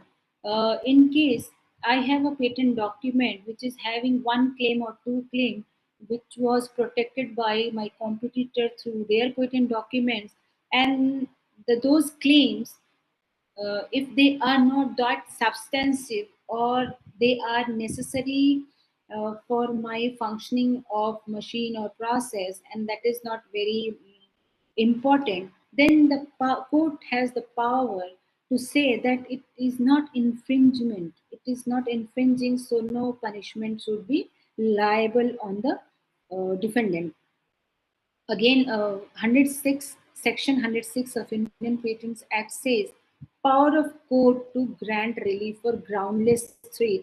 Say, for example, if I am having a patent document and you are my competitor, and I go and file a suit at as per Indian Patent Act, that this fellow is infringing my powers of patent, my rights of patent, and there is groundless threat, because I am threatening you by saying that I'm threatening you, to you can go to the court and you can ask, give some relief, because you are getting groundless threat from my end, and the court can say that a declaration has to be submitted that threats are unjustifiable, an injunction can be given, and damages, if required, can be provided by the court.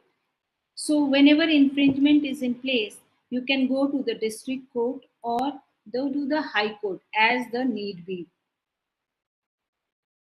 Now, infringement, there are certain acts with certain provisions in our act which says that everything is not infringement. So section 107 tells us about what are those acts for in relation to patent which are not considered to be infringement. Like in 107 section, Whenever any product, means any machine apparatus is being brought from outside the country into the country, which is a patented product, but patented product, when I say in the country, it is patented product, even by the foreigners, and we buy one product, say for example helicopters or anything related to defense. I'm just giving an example, it could be anything, and it is being used in country for the government purposes, then it is not considered as infringement. Similarly, there is section 107A, which says that if any patented product is used or a process is used in lab, like in pharma, it is specifically related to pharma. In pharma, the research goes for n number of years, means 4 or 5 years goes nowhere. Maybe 8 to 10 years are the minimum years for pharma companies or research groups to come up with a product in the forms of active ingredient or a tablet, because they need to have several approvals before they launch their product into the market, several approval from several authorities, and they need to have clinical as well as non-clinical trials before they launch their product. So keeping in this in view, the government has kept this clause in our act, patent act, that research and development process, if any patented product is used or process is used, this would not be considered as infringement. Similarly, parallel importing is also one of the clause which doesn't makes infringement. Like if there is need of working on some machine or any patented process, and that need is not been met by the patent owner, and they want to get it from other country where again this patent is this product or process is patented. I mean to say, both in both the countries, that product or the immediate process is patented, and if I am having it for important purpose, then that is known as parallel importing. And even if the cost is sometimes considered, like if in India it is cost highly expensive, and if I can buy it from a neighbor country in a cost effective manner, then I can import it without being an infringer and without infringing the rights of the patent owner. Now, reliefs by code. There are many reliefs by code. I'll come to it later on. Um, Now there is section 64 is also in place in country where revocation is provided. When I say revocation, there are A to B subsections are there. I have kept only one page for understanding that these are all act wordings, that the invention so far as claimed in any claim of the complete specification was claimed in a valid claim of earlier priority date contained in the complete specification on another patent granted in India. The gist is whatever is claimed is already claimed in previous document. So and it has been granted. Then if I had this patent and the competitor has also a patent, and we both are having few claims similar, and my claims are not that valid if I go by the competitor's um, patent specification, then they can go and file an application at Indian Patent Office that please revocate this patent document because I have the priority date, and they later on file this application. Then the section B 64, section 64B says that the patent was granted on the application of a person not entitled under the provisions of this act. When I say entitled, in patent, there is a particular thing. That particularity is unless and until you have intellectually contributed to that invention, you cannot be the inventor or the owner.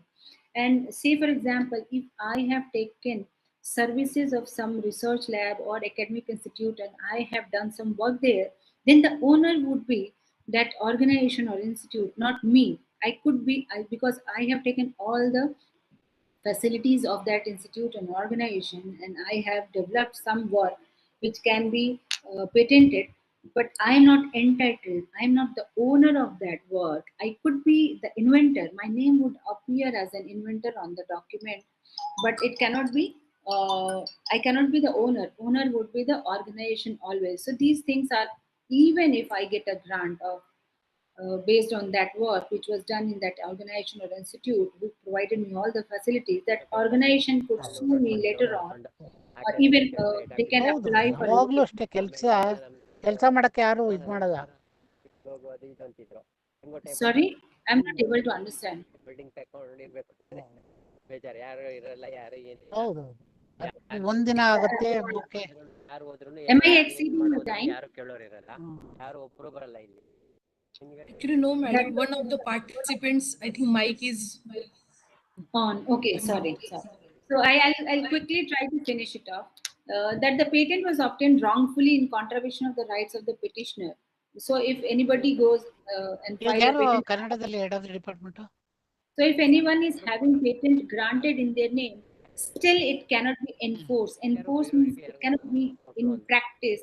Even if it is in practice, ನಾನಿದ್ದಾಗ the ಇವರೆಲ್ಲ original ಇದ್ರು person can ಯಾರು have it revoked.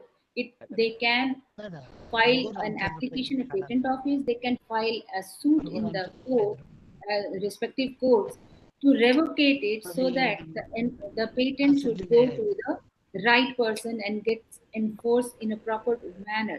So when I go to the revocation, again, the subject of any claim of the complete specification is not an invention. When I say that the complete specification is not having an invention, then under section 3, we have from section 3A to P is traditional knowledge. There are certain provisions says that these could not be patented in India. Though, as I said, software could not be patented in India, though we can have a copyright, intellectual property right protection on it, but it is available as a patent protection in USA. So whatever is not available in India as an invention, it is not considered as an invention or patent under Section 3 of Indian Patent Act. Even it is getting a grant by mistake or by any means, it can be revoked. Revoked if any opposition is coming from any third party even. Then the last one, I'll say that the invention so far as claimed in any claim of the complete specification is obvious or does not involve any inventive step. As I already told, that there should be three major criteria, major or minor or wholesome criteria is that three only. So even if there is no inventive step and it is very obvious to common mass, common people, then and that application has been granted by the patent office, it can be revoked. So and so forth. There are other provisions also in Indian Patent Act for revocation, that even if the patent has been granted, there is no need to be happy. It can be revoked at any time. So this is the revocation, and then we go to. So it is not limited to A to F only. There are other provisions also under Section 64 of Indian Patent Act. If anyone wishes, they can go to the Patent Act and they may try to understand what are the clauses of revocation. Then there is compulsory license also. Compulsory license is under Section 84, that it is given after 3 years from the date of grant of a patent. A person can apply for compulsory license. But there are reasons. If the reasons are met, and basically the patent or any other IP is granted so that the commercial benefit could be given to the owner or the creator. So the basic purpose, basic idea behind intellectual property is that whoever is the authentic person who created that intellectual property should have some monetary benefits. So beyond that monetary benefits, we have certain responsibilities also. So that there are three responsibility to the patent owner. If it is not being met, and compulsory license application could be filed by any third party or people in the same field, a compulsory license could be given. So these are the provisions in Indian Patent Act. This can be available in other countries also, but our country has these three basic requirements, and it is TRIPS compliant only. So I suppose that every country, whoever is having Patent Act in place, they might be having these three reasons for compulsory license if this provision is in their act. So these are three reasons that says the reasonable requirement of the public has not been satisfied, not available to the public at reasonable price, invention is not being worked in India. So one is of wait 3 long years, and to have this information from the patent owner, there is a mandatory requirement form 27 every year post the patent is granted. In that form 27, you have to tell how much piece of work or how much that product has been commercialized. How much, when I say, what revenue is being generated, how much benefit in monetary terms that patent owner is having. So every year form 27 has to be filed. So the government of India, in terms of patent office, they get to know which granted patent has been worked and which has not been granted. And if any third party is willing to have that patent, because of that patent monopoly right, others cannot use that invention or that work in their commercial purposes. So if these three requirements are met, compulsory license could be given to. And beyond that, before coming for compulsory license, third party should have done some attempt to the patent owner for licensing. If they have not done any similar efforts earlier, then compulsory license might not be given to the third party or the applicant. So, say for example, so there is one very famous case of Bayer Corporation versus Natco Pharma. So far, since inception of our Indian Patent Act, when this is the only case where Natco Pharma was given compulsory license, where Nexavar one medicine was there, which is used for kidney and liver cancer. So Bayer Corporation sells that drug at 3,200 euro per month. So this is the price of Bayer Corporation medicine, Nexavar, and we have cancer patients, a large number of cancer patients in the country. So Natco Pharma might have gone to Bayer Corporation to have some license. There are few kind of licenses. Some are exclusive and some are non-exclusive. So it is expected that if not exclusive, at least non-exclusive licenses should be given to the people who are interested. The terms and condition government is not at all interested, but at least they should have given some licenses. But in Bayer's Corporation case, no license was given to the Natco Pharma. So they applied sometime in 2005 or 6, and they got first compulsory license in India. And Natco Pharma sells the same drug. This is a generic drug company. Those who do not understand generic drug company, I'll try to make them understand that whatever, as I told, in pharma product, long years of R&D research is required, and several approvals are required. Clinical, non-clinical trials are required before any product or active ingredient is launched in the market. While the generic drug company, what they do not have that same active ingredient, but they have similar constituents. So the drug is not that effective as those similar effects would be there, but not that effective as the original drug is in general. But the Bayer Corporation drug was 3,200 euro per month. So 32 is multiplied by 100, if I say, so 32,000 per month. If a cancer patient already is might be depressed, and then spending 32,000 per month, for rich people it might not affect much, but for middle class and lower class, though, cannot afford itself. So Natco Pharma came up with this 1,000 rupees per month drug, Nexavar, similar, and this was given a compulsory license. Though Indian Patent Office received other applications also based on the success of Natco Pharma, but somehow Indian Patent Office and government in the way of IPO, didn't find any generic drug company to have qualified for compulsory licenses. So this is how your enforcement could go once you are not giving reasonable requirement, you're not meeting reasonable requirement of the public, and reasonable price is not available, and invention is not work in the country where patent is. So you need to be very careful, even if your patent has been granted, and it's very important, try to get it licensed, not exclusive, at least non-exclusive, so that it can be used. Now, enforceability. Um, so you have got a grant, you have someone who is infringing, who is stepping up in your rights. So there must be, and you are warning them, please do not infringe my rights, please do not step into my area. And that fellow or company is still interested, then the conflict arises. When the conflict arises, then uh, how to handle it? So in India, we have statutory provisions.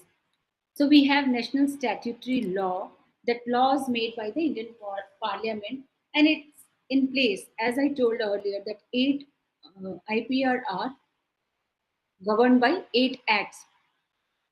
So we have Indian Patents Act 1970 Act. There are provisions, there are rules made under to overcome this conflict. So as I told, infringement is defined, then relaxation in infringement is defined, then revocation is defined. So whatever is suitable, it can be applied, and the conflict could be sorted out. If not, then judicial pronouncement is there.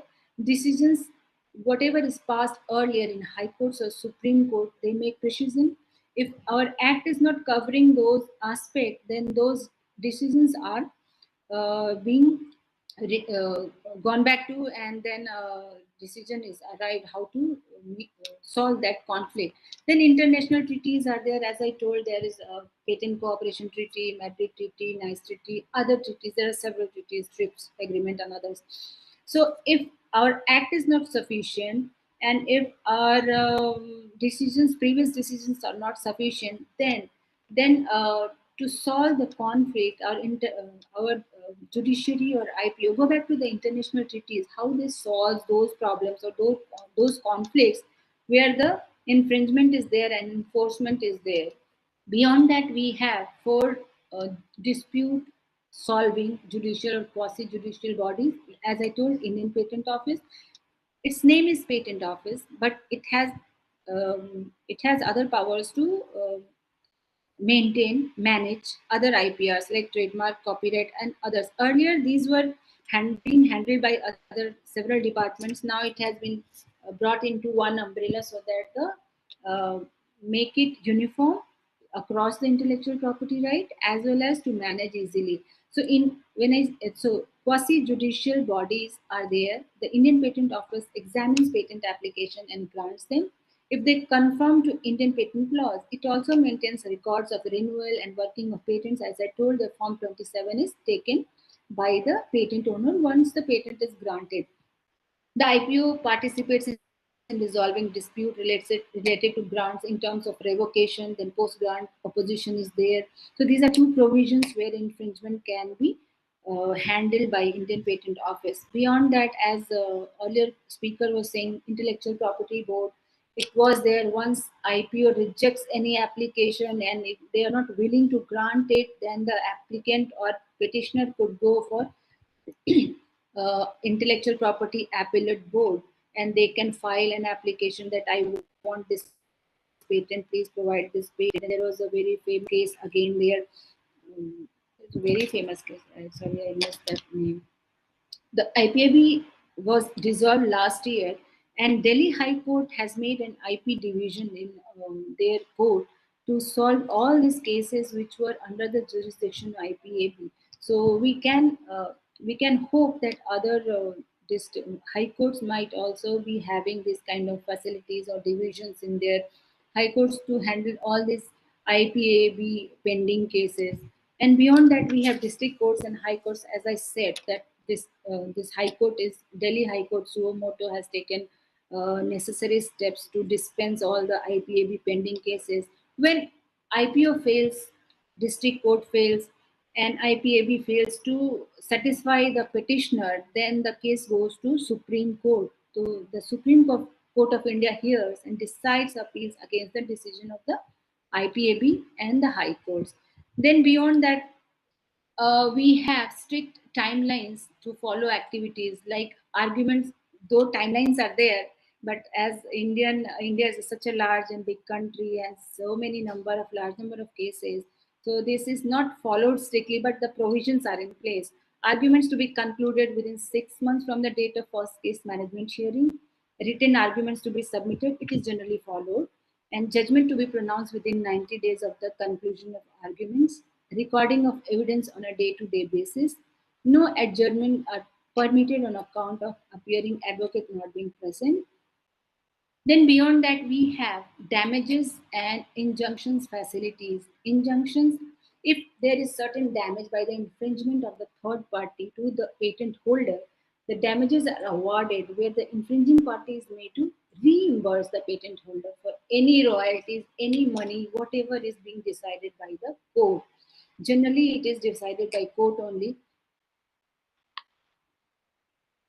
And injunction could be a temporary injunction. The court can impose a temporary restraining order on the defendant until final disposal of the suit or such time as stated in the court order.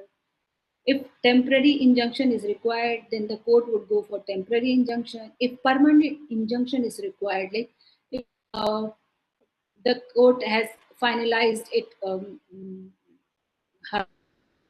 verdict hearing, then they can go for permanent injunctions also. Then there is one section of Trademark Act, it is known as 1154, where any police officer not below the rank of deputy secretary of police or equivalent may be, if he is satisfied, then these kind of offenses means any infringement cases, they can do the seizure, search and other thing, they can without warrant. So these are few of the enforcement facilities which is provided by our act. Beyond that, the enforcement, whatever I discussed, beyond that, these enforcements are to be taken care of by all three bodies of our country. One is custom, second is police, and third is judiciary. So judiciary, as I discussed, the district courts, then higher courts, then Supreme Courts are involved. Police has to make the seizures, they have to arrest the people, and custom people, they try to not let the patented product come into the country. Even if they get it, they are able to seize it, but the awareness is bit low, so infringement is still going on. This needs to be checked so that the IP owner, especially the patent owner, gets their own judgment means towards their rights. So that is all from my side. If there is any question, I'll be happy to take it.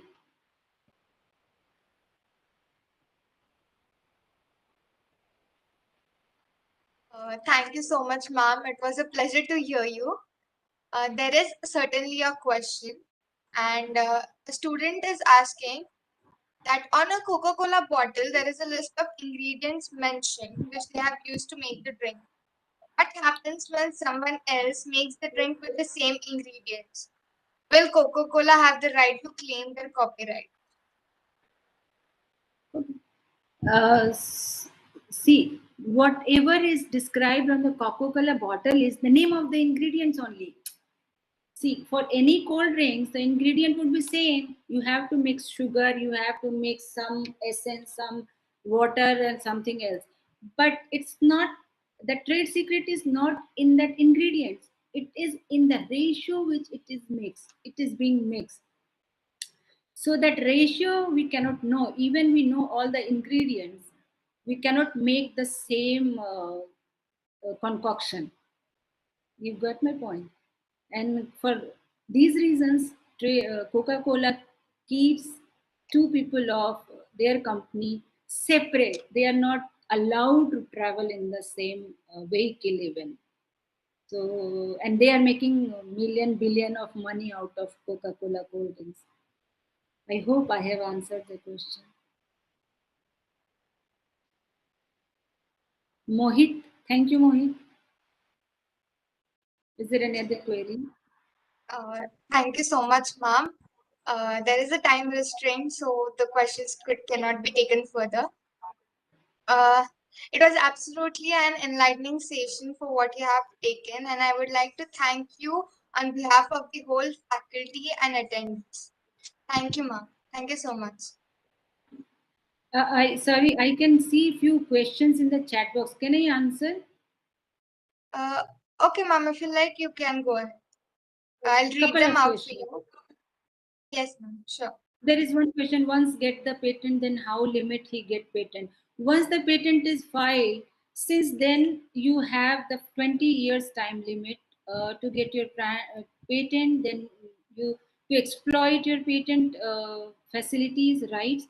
Once you file it and it is published, you can enjoy all the rights except infringement case. You cannot sue anyone based on your patent document filed, infringement suit on others. Rest all the rights you can enjoy. You can look forward for negotiation of licensing and other things. But the time limit would be since the date of filing to 20 years. It would not be increased. Earlier, this timeline was to file and get a grant.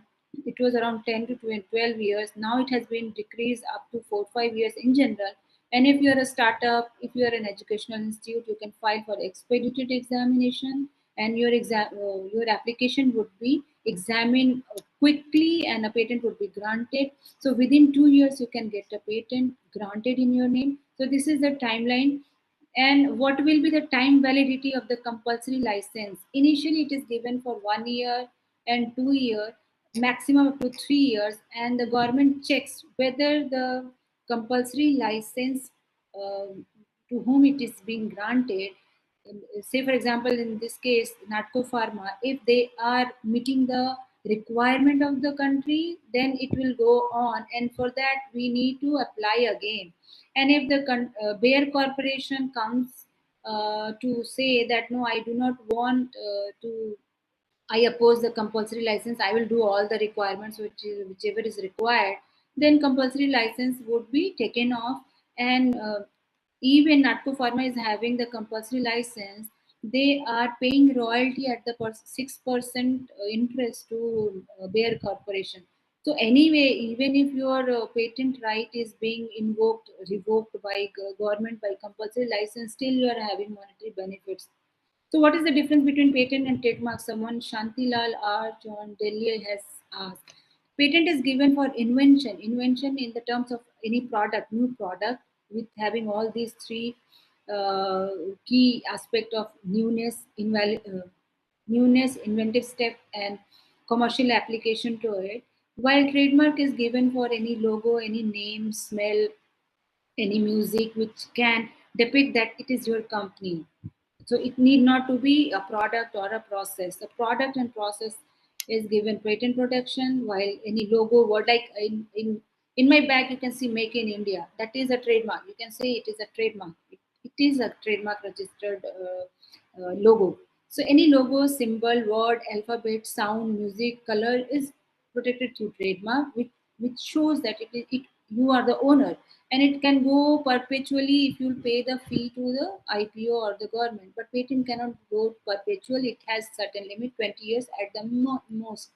And beyond that, your patent document, even if you want to pay, it will be in the public domain. So in similar way, Graham Bell, even he wanted to have that phone into his name, but beyond 20 years, it is public domain, public property. Public can use that document, that knowledge for their own purposes, for it, whatever they want to be. That is all. I can't find any further question in the chat box. Thank you so much. Thank you, ma'am. Thank you so much. I would like the attendees to stay with us, and we'll be beginning with the third station immediately.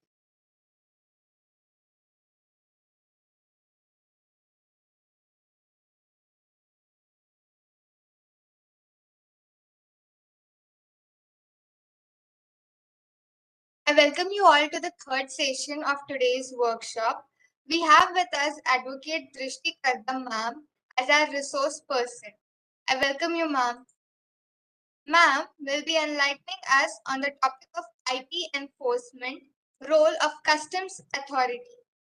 Advocate Drishti Kadam, Associate IPR of Fox Mandal and Associations. Ma'am has enrolled with Bar Council, cleared All India Bar Exam in 2019, and BA LLB degree from Symbiosis International University, Pune. She has an experience of working with Fox Mandals and Associates, Bangalore, handling IPR related queries, excluding patents, advising clients on filing and prosecution, opposition and enforcement of trademarks, copyright designs in India and abroad, conducting IP due diligence, drafting and preparing arguments for hearings. She has also the experience of working at Zeus IP Advocates LLP, New Delhi, as trademarks advisory, drafting, filing, and prosecution in India and internationally. Along with that, she has also worked at Rem Fry and Sagar, attorneys at law, Gurugram, as trainee associate and for trademark prosecution. I'm absolutely honored to have you here, ma'am. Before you. ma'am begins, I would just like to repeat a few instructions for the attendees. Firstly, we understand that you may have some questions and queries. You may post them in the chat box. They will be taken up at the end of the session. And secondly, we request you to please kindly mute your mic and video. Thank you. That would be all. And with that, I would like Drishti ma'am to begin. Thank you, ma'am.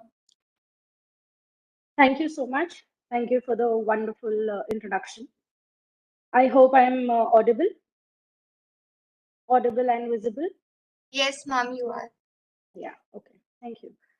So here I am to discuss IP enforcement with all of you. Now, before I go to my slides, which are obviously a little lengthy and a bit boring, I would like to tell you about uh, the different aspects of IP, starting from filing, then we go on to the prosecution. Prosecution is when you is everything that happens between filing of the application till you get the registration. So you fight for the IP. If you get it examined, then there are objections that are raised and you respond to those objections. Once you get a registration, after that, the other aspects come into picture. The other aspects would be firstly enforcement, secondly infringement. So infringement is when you already have a registration or a protection over some IPR, and IPR would obviously, as you all know, include patents, copyrights, designs, trademarks, geographical indications, trade secrets. So once you have a right over these, and let me tell you, India being a common law country, most the rights that you get over the IPRs, most of them, I'm not talking about all of them, exceptions are always there. Trademarks, copyrights, designs, the rights are accrued from the first use as opposed to the registration. So this is a regular confusion that people face in day-to-day lives, and that is whether they need to get their IP registered for them to be able to use it. And the answer is it is not a mandation. You need not have an IP registration or a trademark registration, design registration in order to get the right to use that IP. The registration comes into picture when you have to protect your IP, when you have to stop others from using your IP. That is when you require the registration. Otherwise, you can start using your trademark even before you've got it registered. And in fact, using it prior to filing it gives you better rights, gives you better chances of having it registered. So here I will be talking about IP enforcement. And enforcement comes into picture when you want to stop someone else from copying your IP, or you want to protect your IP, you want to protect the goods from the counterfeit goods that are available in the market. And when the aspect of counterfeit comes into picture, that's when we talk about customs, the import and export customs authority, how they oversee everything and how they aid right holders in protecting their IPs. So now I will be sharing the presentation.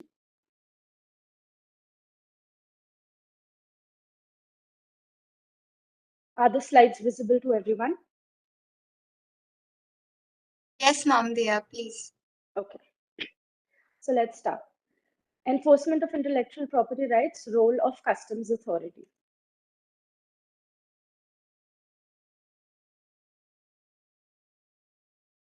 Just a minute. Yeah. Intellectual property rights and its various types protected by Indian customs. Intellectual property refers to the creation of minds. They are inventions, literary and artistic works, designs and symbols, names and images. So everything that has come out of that is come as a product of your intellect as in a product of your brains. It has some creativity, some wow element that you want to protect, which nobody else has and which is noble to you, which is original to you. All of that comes under intellectual property. And of course, these are non-tangible assets. Tangible and non-tangible. Tangibles are the ones which which have a physical property, which you can touch or feel physically.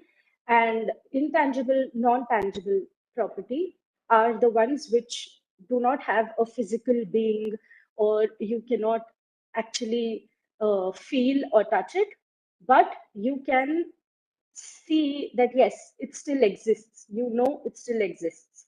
It has come, it's a product of your intellect.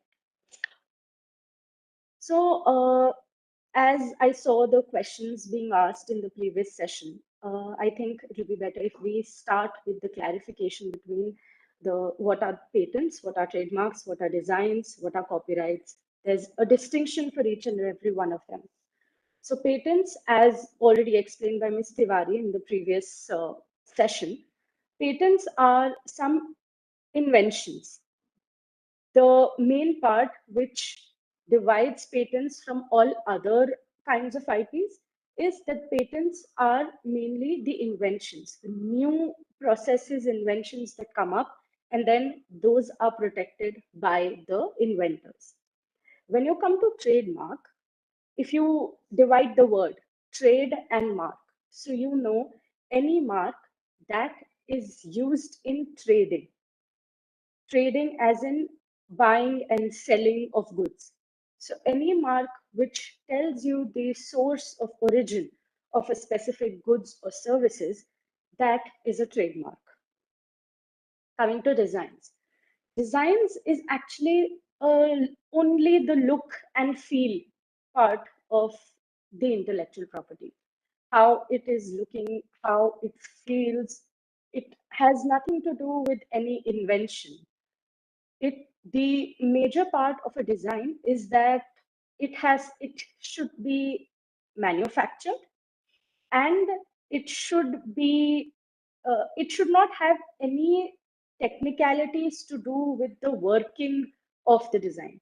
It just has to be of how it looks like or how it feels like. When the working part comes into picture, the process part comes into picture, then it goes into the patents. Then the fourth type that we have is copyrights. Now for copyrights, it could be over anything. It could be over a sound. It could be over any cinematographic pictures that you've created. It could be over artistic works. It could be over literary works. The main distinction between design and copyrights is that designs they have to be processed industrially. They have to be manufactured by some industrial process, whereas copyright, it could be on literary work. It does not have to be applied to an article. You don't have to apply a copyright to a shape of a bottle, but you can get that design registration over the shape of a bottle. Now,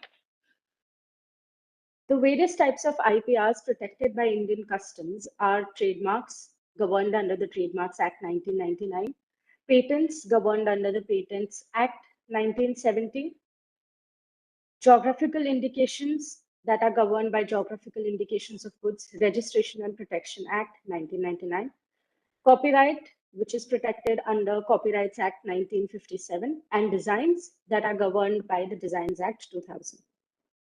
The powers to take action against such infringing goods at border, that is, at the time of import and export, that is taken care of by the customs authorities. And the procedure, the statute that governs the,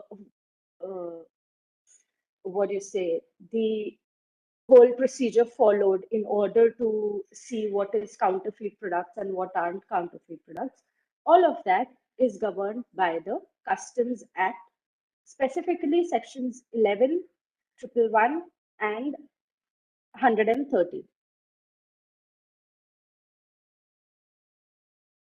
Oh, I'm sorry, I think the sharing stopped.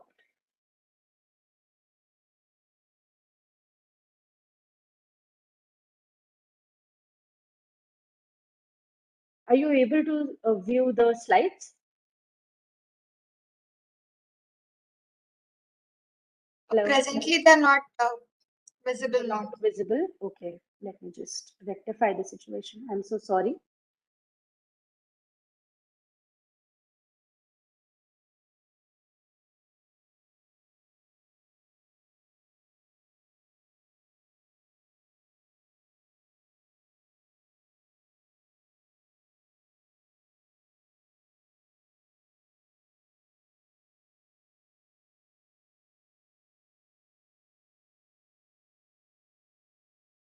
Okay, we've already done this.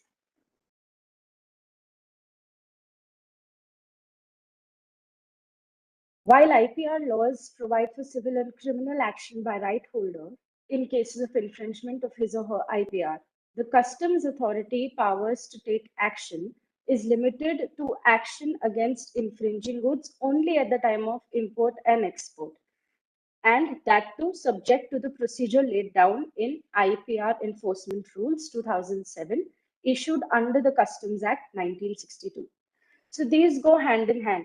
The Customs Act 1962 lays down the statutory provisions that what will happen in case some infringement or any counterfeit products are actually taken in control by the customs authority.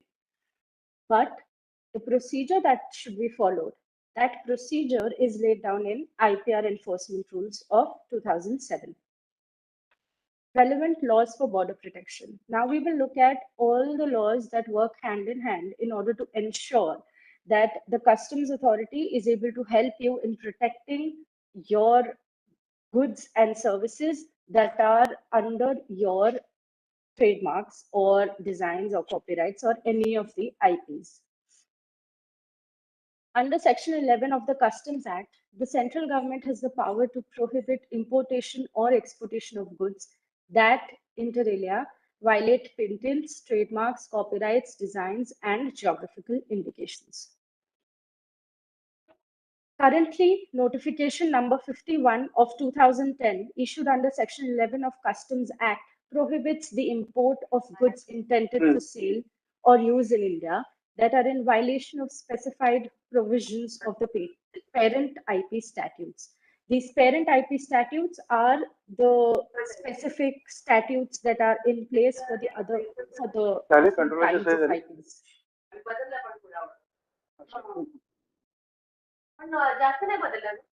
I would please request Mr. Prashant to mute his speaker.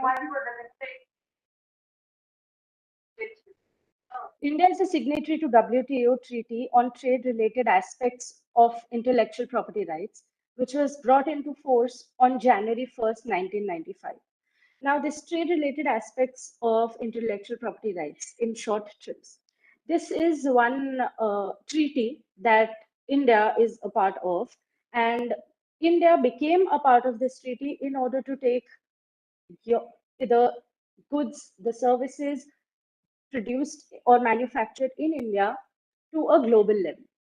So it is through this treaty, the procedure, the rules, regulations laid down in this treaty that helps Indians to export and import with the foreign countries. Articles 51 to 60 of TRIPS agreement relate to border measures required to be taken for providing protection against infringement of IPRs at the borders. Now, since the globalization and since we have, as Indians, we have started partnering with global entities to bring some goods and services in India, which of course are not uh, they are not made in India, like Make in India projects. They are not made in India, but Indians have use of it. So, to govern those, we have TRIPS in place. Now, of course, all the import and export are is being done through some of the other borders. So the border measures have to come into picture.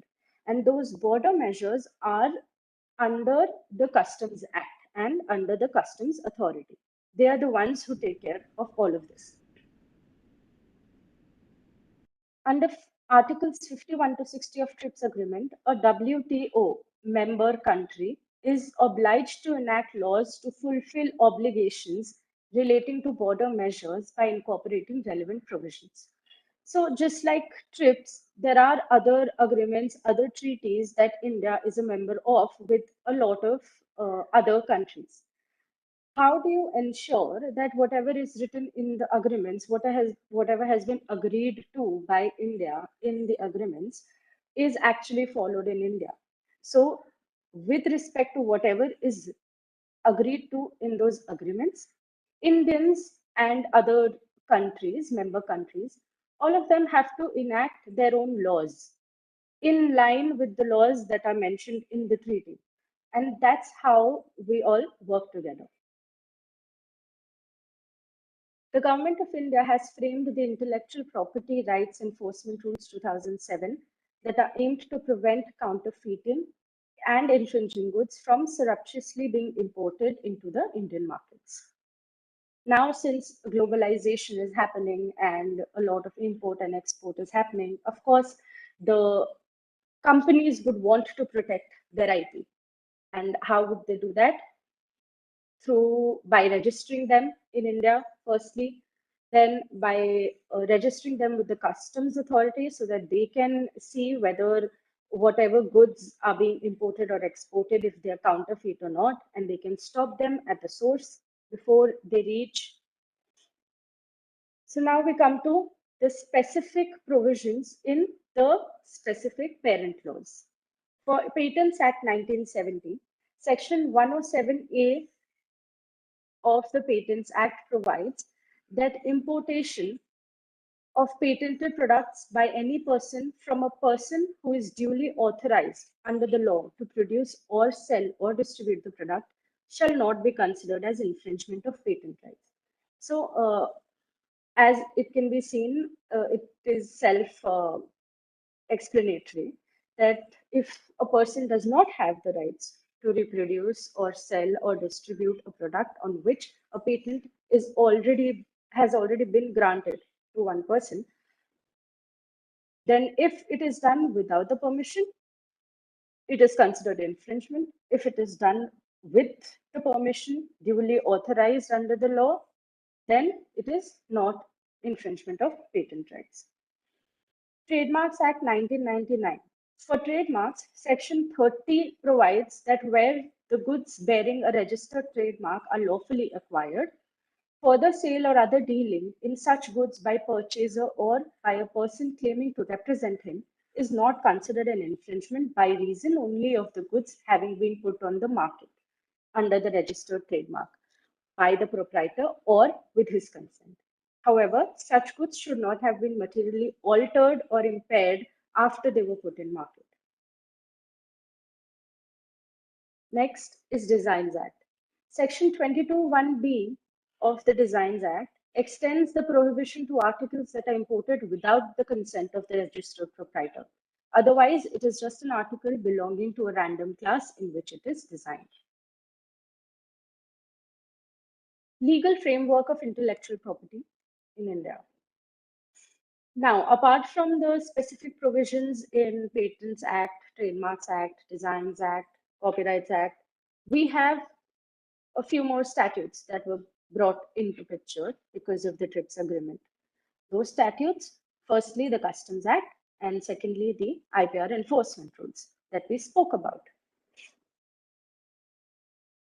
Under Section 11 of the Customs Act, the power to prohibit importation and exportation of goods violate patents, trademarks, rights, designs, and geographical indications. The central government has the power to prohibit importation and exportation. Currently, notification number 51 of 2010, issued under Section 11 of the Customs Act, prohibits imports of the goods intended for sale or use in India that are in violation of specified provisions of parent IP statutes. Similarly, the government-wide notification 50 of 2007 prohibits exports of the goods that are in violation of specified provisions of the parent IP statutes. So you can see that time and again, the government keeps upgrading the notifications and because of the terminologies, as we grow, as the time goes by, as the globalization exceeds, we need to keep coming up with new laws, new notifications, which can help you make the task easier. Thus, any infringing goods that have been prohibited from being imported under any of these notifications are liable to be confiscated under Clause D of Section 111. The importer is liable for imposition of penalty under 112 of the Customs Act. So if the customs authority, they confiscate any such goods which they feel are counterfeiting. Counterfeiting are the ones that you do not have a right on. They are very close copies of the originals. So like you would know all these big brands, these big trademarks that you have, Gucci and whatnot. I'm not a big fashion freak, but yes, all of these, they do have very close copies of them. The goods, the purses, the Birkin bags, they have very close copies which are produced in the market and they're sold on very exceptionally low prices. Now, that harms the right holder. That is harming the brand owner. Dolce and Gabbana, of course, they would, if someone is selling their bags and their fashion accessories in 50% the price, and they don't even get royalty on it, the market gets affected, the business gets affected. And in order to stop that, we need to have certain measures in place on the border, which is taken care of by the customs authority. Legal framework, again, there are even more. Section 111D of the Customs Act states that any goods which are imported or attempted to be imported are brought within the Indian custom waters for the purpose of being imported shall be liable for confiscation. So this shall is again provided that this import and export is being done without the permission of the right holder. Section 113D of the Customs Act states that any goods attempted to be exported or brought within the limits of any customs area for the purpose of being exported, contrary to any prohibition imposed by or under this Act or any other law for the time being in force, are liable to be confiscated. The exporter is liable for imposition of penalty under Section 114 of the Customs Act. In case of copyrights, the confiscated goods are to be given to the right holder, and such confiscated goods are required to be destroyed. Now, salient features of IPR imported goods enforcement rules. Section 2A defines goods infringing intellectual property rights. What are the goods? How will you know whether these goods are actually infringing the IPRs or not? By this definition, any goods which are made, reproduced, or put into circulation or otherwise used in breach of the intellectual property laws in India or outside India, and without the consent of the right holder or a person duly authorized to do so by the right holder. So the main aspect here that keeps coming up over and over again is the permission part. If you have the permission from the right holder, it will not be considered infringement. If you do not have permission from the right holder, it will be considered infringement. And permissions are also taken in different ways. You could have permission by licensing, you could have permission, you could have the ownership by way of assignment, you could have a permission by way of user agreements, you could be the registered user, and that's why you're importing and exporting. So there are various ways to it. Rule 2D defines right holder as a natural person or a legal entity, which, according to the laws in force, is to be regarded as the owner of the protected intellectual property right, its successors in title, or its duly authorized exclusive licensee, as well as an individual, a corporation, or an association authorized by any of the aforesaid persons to protect its rights. So whenever you file for the registration of any of the IPs, one of the main information that you need to provide is in whose name, who will be the right holder, in whose name is this IP being protected. Now, it could be an individual, it could be a artificial person, which are companies, body and corporates. It could be a startup, and it could be an MSME. These are the four broad categories that are there for any for an applicant, for a right holder. The timelines prescribed in Rule 7 are required to be strictly adhered to. Sub-Rule 9 of Rule 7 on the said rules provides for seizure of infringing goods if there are reasons to believe that goods are liable to be confiscation in terms of Section 111 of the Customs Act 1962. Now, there are two ways that the Customs Authority protects your goods. Firstly, it would be when the right holder itself gives a tip that this is what we know, that from this country to India or from India to some country, there are some counterfeit goods that are being imported or exported. You give that tip to the Customs Authority, and the Customs Authority will take action on it. For that, you need to first have a registration of your IP with the Customs Authority. And we will go to the procedure of that in the coming slides.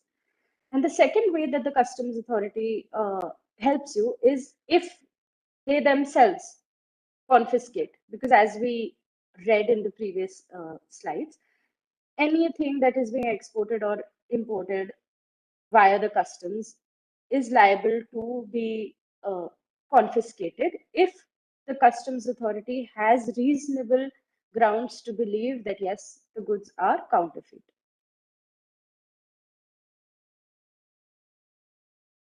Once the goods suspected to be infringing are detained, the Deputy Commissioner of Customs or Assistant Commissioner of Customs shall inform the importer and the right holder or their authorized representatives by speed post or email of the suspension of clearance of goods and shall state reasons for such suspension.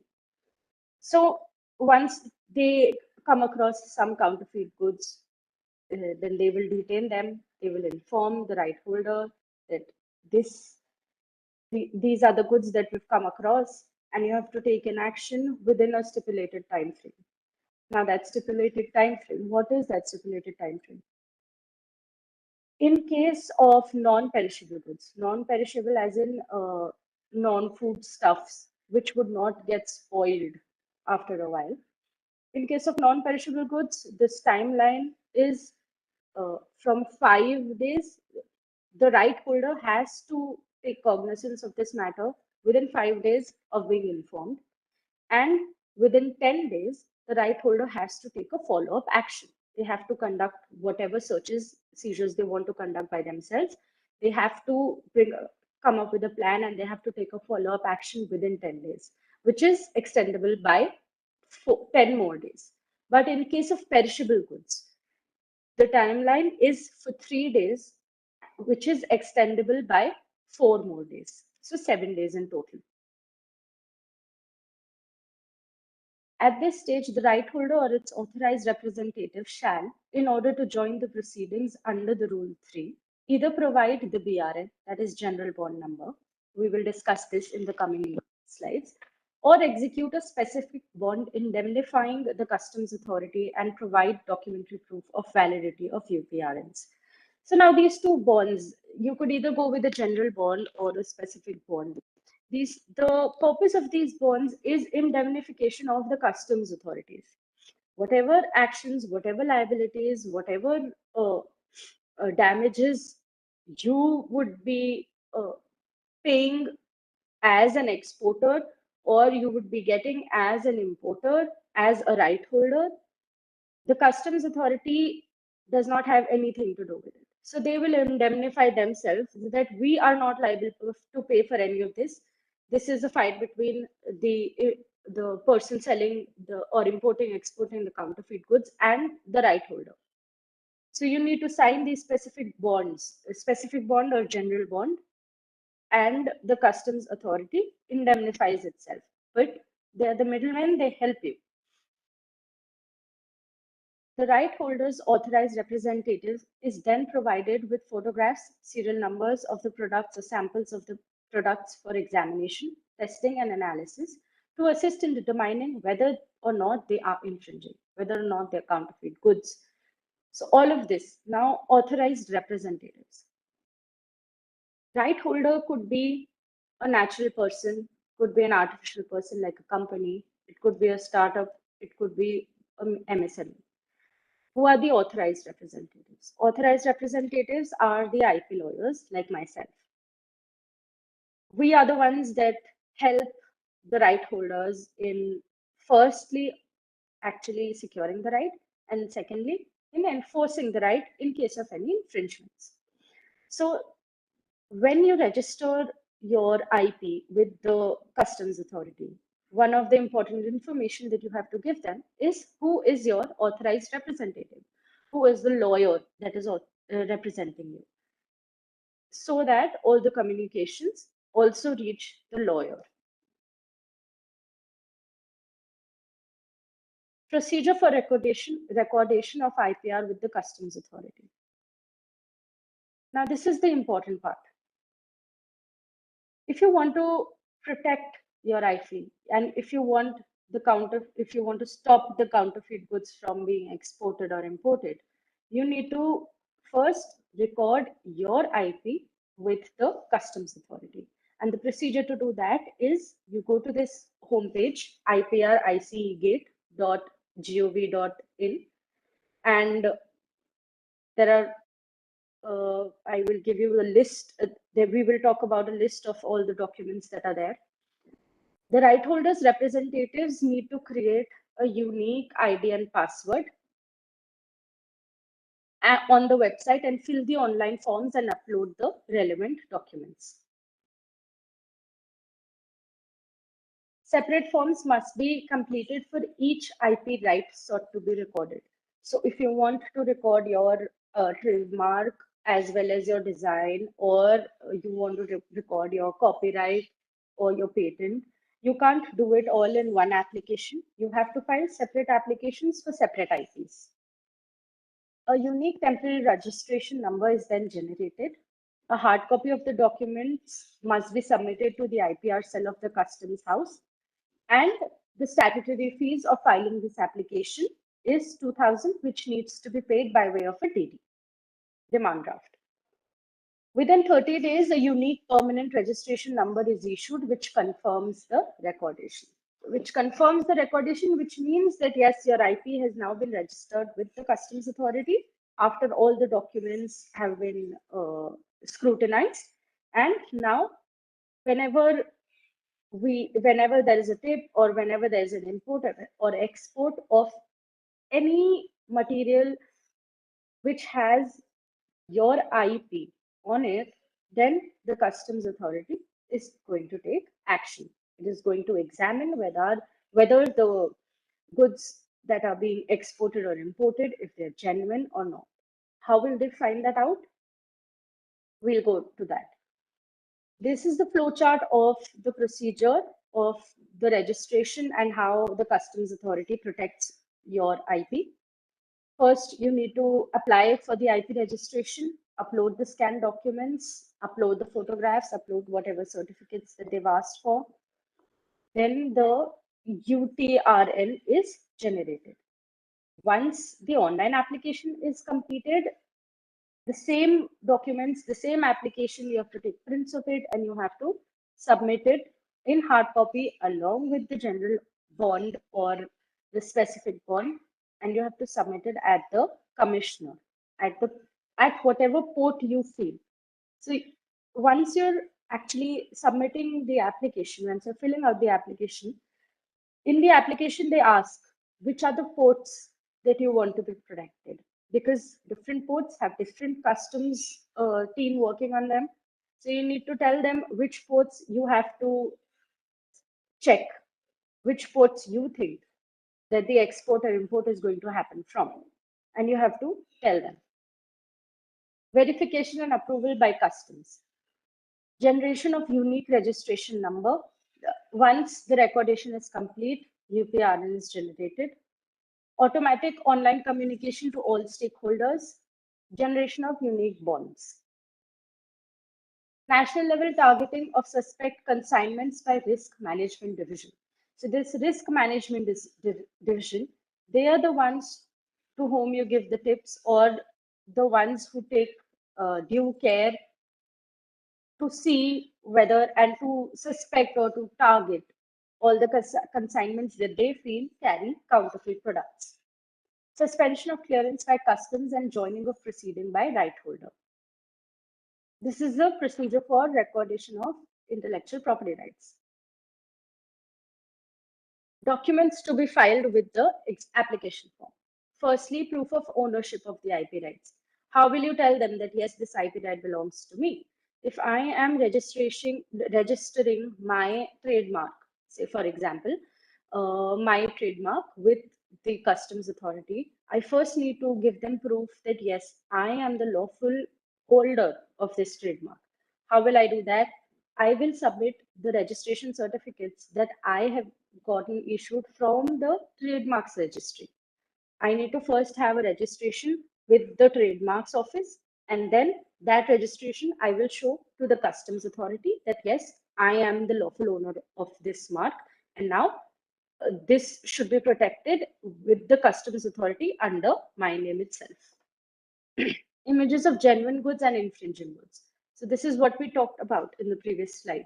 How will you know whether the goods are infringing or not? So for that, while you're recording your IP with the customs authority, you need to give them whatever information you have from the previous counterfeit goods that you've probably seen, or that you feel the counterfeit goods are like this, any tips that you've got, you have to tell them the distinction, how to distinguish between genuine goods and infringing goods. And in case you do not have that, then of course you will just tell them that what are the ways of figuring out that whether this is genuine goods or not. And also at this time, in this stage, in case you have not told them how the infringing goods can be identified, then the customs authority, they will either contact the right holder or the representative of the right holder. The counterfeit goods are then given to them, and they're given a time period to test and see whether the goods are actually counterfeit or not. A statement regarding the scope of IP rights sought to be recorded. Details regarding differentiating feature of genuine and infringing goods. Statement of grounds of suspension of infringing goods. The importer-exporter code.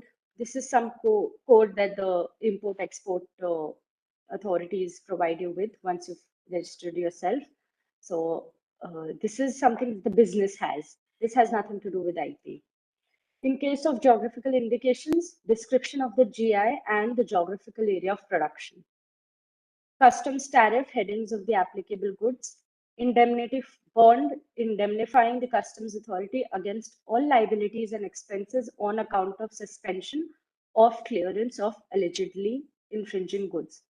So it could be a possibility that the goods that the customs authority feel that these are counterfeit goods, they might not actually be counterfeit goods, but customs authority would not want to take the responsibility of paying for whatever delays or whatever damages that have occurred within that period of confiscation.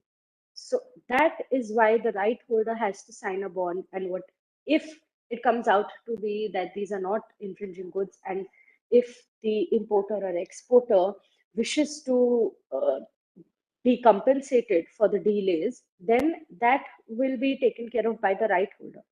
The customs authority is not going to play a part here. General bond or centralized bond. Power of attorney authorizing the person who is filing the application. Demand draft of 2000 in favor of Commissioner of Customs of the opted location. Procedure of the interception of infringing goods. Now, once you figured out that these are the infringing goods, what happens next? In practice, the responsibility of generating intelligence, that are the tips of import of infringing goods, rests with the right holder. Therefore, IP holders are required to actively work towards generation of intelligence on suspect infringers and sharing of consignment specific or importer specific information. However, once the IP is registered with the customs authority keeps a watch on such suspect consignments. Once an import shipment containing the suspect counterfeits is intercepted, the customs suspends clearance thereof and intimates the right holder. So they will suspend the clearance of these goods. They will detain the goods with themselves, and they will then inform the right holder that come take cognizance of this matter, do the tests, do whatever you need to do to see whether these are counterfeit goods or not, infringing goods or not, and then take further action. Who is required to request for 100% examination and submit to formally join the proceedings. So within, as we spoke of, if they are non-perishable goods, then within 5 days of being informed by the customs authority, the right holder has to join the proceedings and do the follow-up investigations and all within the next 10 days. The right holder would have to execute another consignment specific bond along with the security. The value of such consignment specific bond shall be equal to 110% of the value of goods, while the amount of security shall be equal to 25% of the value of such bonds. These are all the ways of indemnifying, the customs authority indemnifying itself from the rights and liabilities. The customs would then notify the importer as well as the customs house agent to be present to facilitate examination of goods. The right holder has the option to request for withdrawal of samples and getting the same examined, tested, and analyzed on his own in order to determine whether the goods infringe the IPR or not. Once a determination has been made that the impugned goods infringe the IPRs of the right holder, then the customs authority would seize the infringing goods under section 110 of the Customs Act. Later, giving the opportunity of personal hearing to the importer and right holder, the adjudication authority would pass an appealable order. So whatever orders are passed by the adjudicating authority, they're appealable. You can go and appeal to the higher court, ordering for absolute confiscation of goods under section 111B of the Customs Act. So you could either go for, the order could be that totally, absolutely confiscate the goods, the counterfeit goods, and destroy them if they are found to be counterfeiting. The goods absolutely confiscated, except in case of copyright infringing goods, where such goods are to be given to the right holder if he so desires. Except for the copyright, everything else, the customs authority, they themselves have the right to destroy them. But in case of copyrights, in case the right holder wants to take them, then those goods are given to the right holder. So in case of copyright infringing goods, whether such goods are to be given to the right holder if he so desires, they are to be destroyed on finalization of legal proceeding relating to the infringing goods. So now this is the procedure. This is the end of the slides. Here now what we have talked about, what we spoke about, just a minute, let me stop sharing. Yeah, okay. So now we have a brief idea of how the customs authority helps you, how they aid you in protecting, how they aid the right holder in protecting the IPs, not only in India, but also in foreign countries. This is the main aspect of import and export, that your mark, your trademark, your designs, your copyrights, they're protected in India, yes, but since they're originating from India, they should also be protected from in whatever countries they are going out on. In the end, it is all about reputation and goodwill. So if someone, if a person believing that it is a genuine Gucci bag, and if they take it around and people get to know that, well, it is a fake, it hampers the reputation and goodwill of the person carrying it. It hampers the reputation and goodwill of the business, that how come these products are available in the market? They should have stopped. So this is how each and everything is connected. This is how you protect your IP from being infringed by other third parties. So now the platform is open for any questions, if anyone has.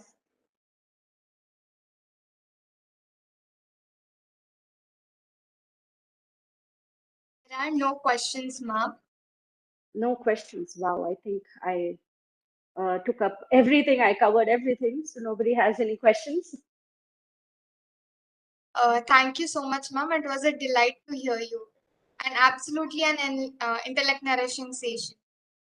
Thank you. Since there are no questions, I would just simply like to thank you on behalf of the whole faculty and attendees for joining us. Thank you so much, ma'am.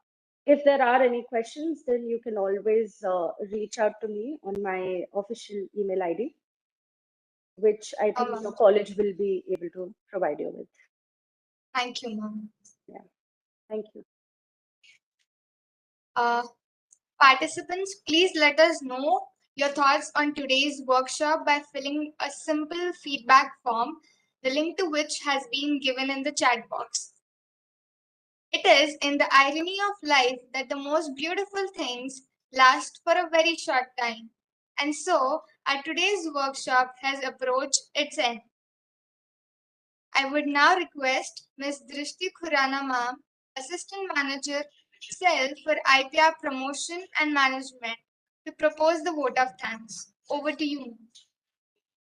First of all, I would like to thank DPIT IPR Fair, Gujarat National Law University, and Manikchand Pahadi Law College, Aurangabad, for organizing one-day workshop on IP enforcement.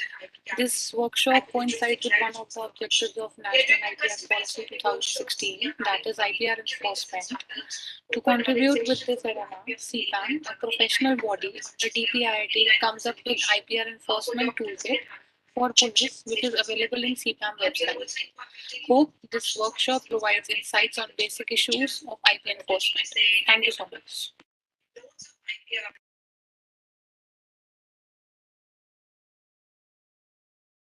Thank you so much, ma'am. And I'm sure that the attendees have a broader view on the subject after this workshop. Thank you. And now, with the permission of the chair, I declare that the session has officially concluded. Thank you so much to one and all for joining us.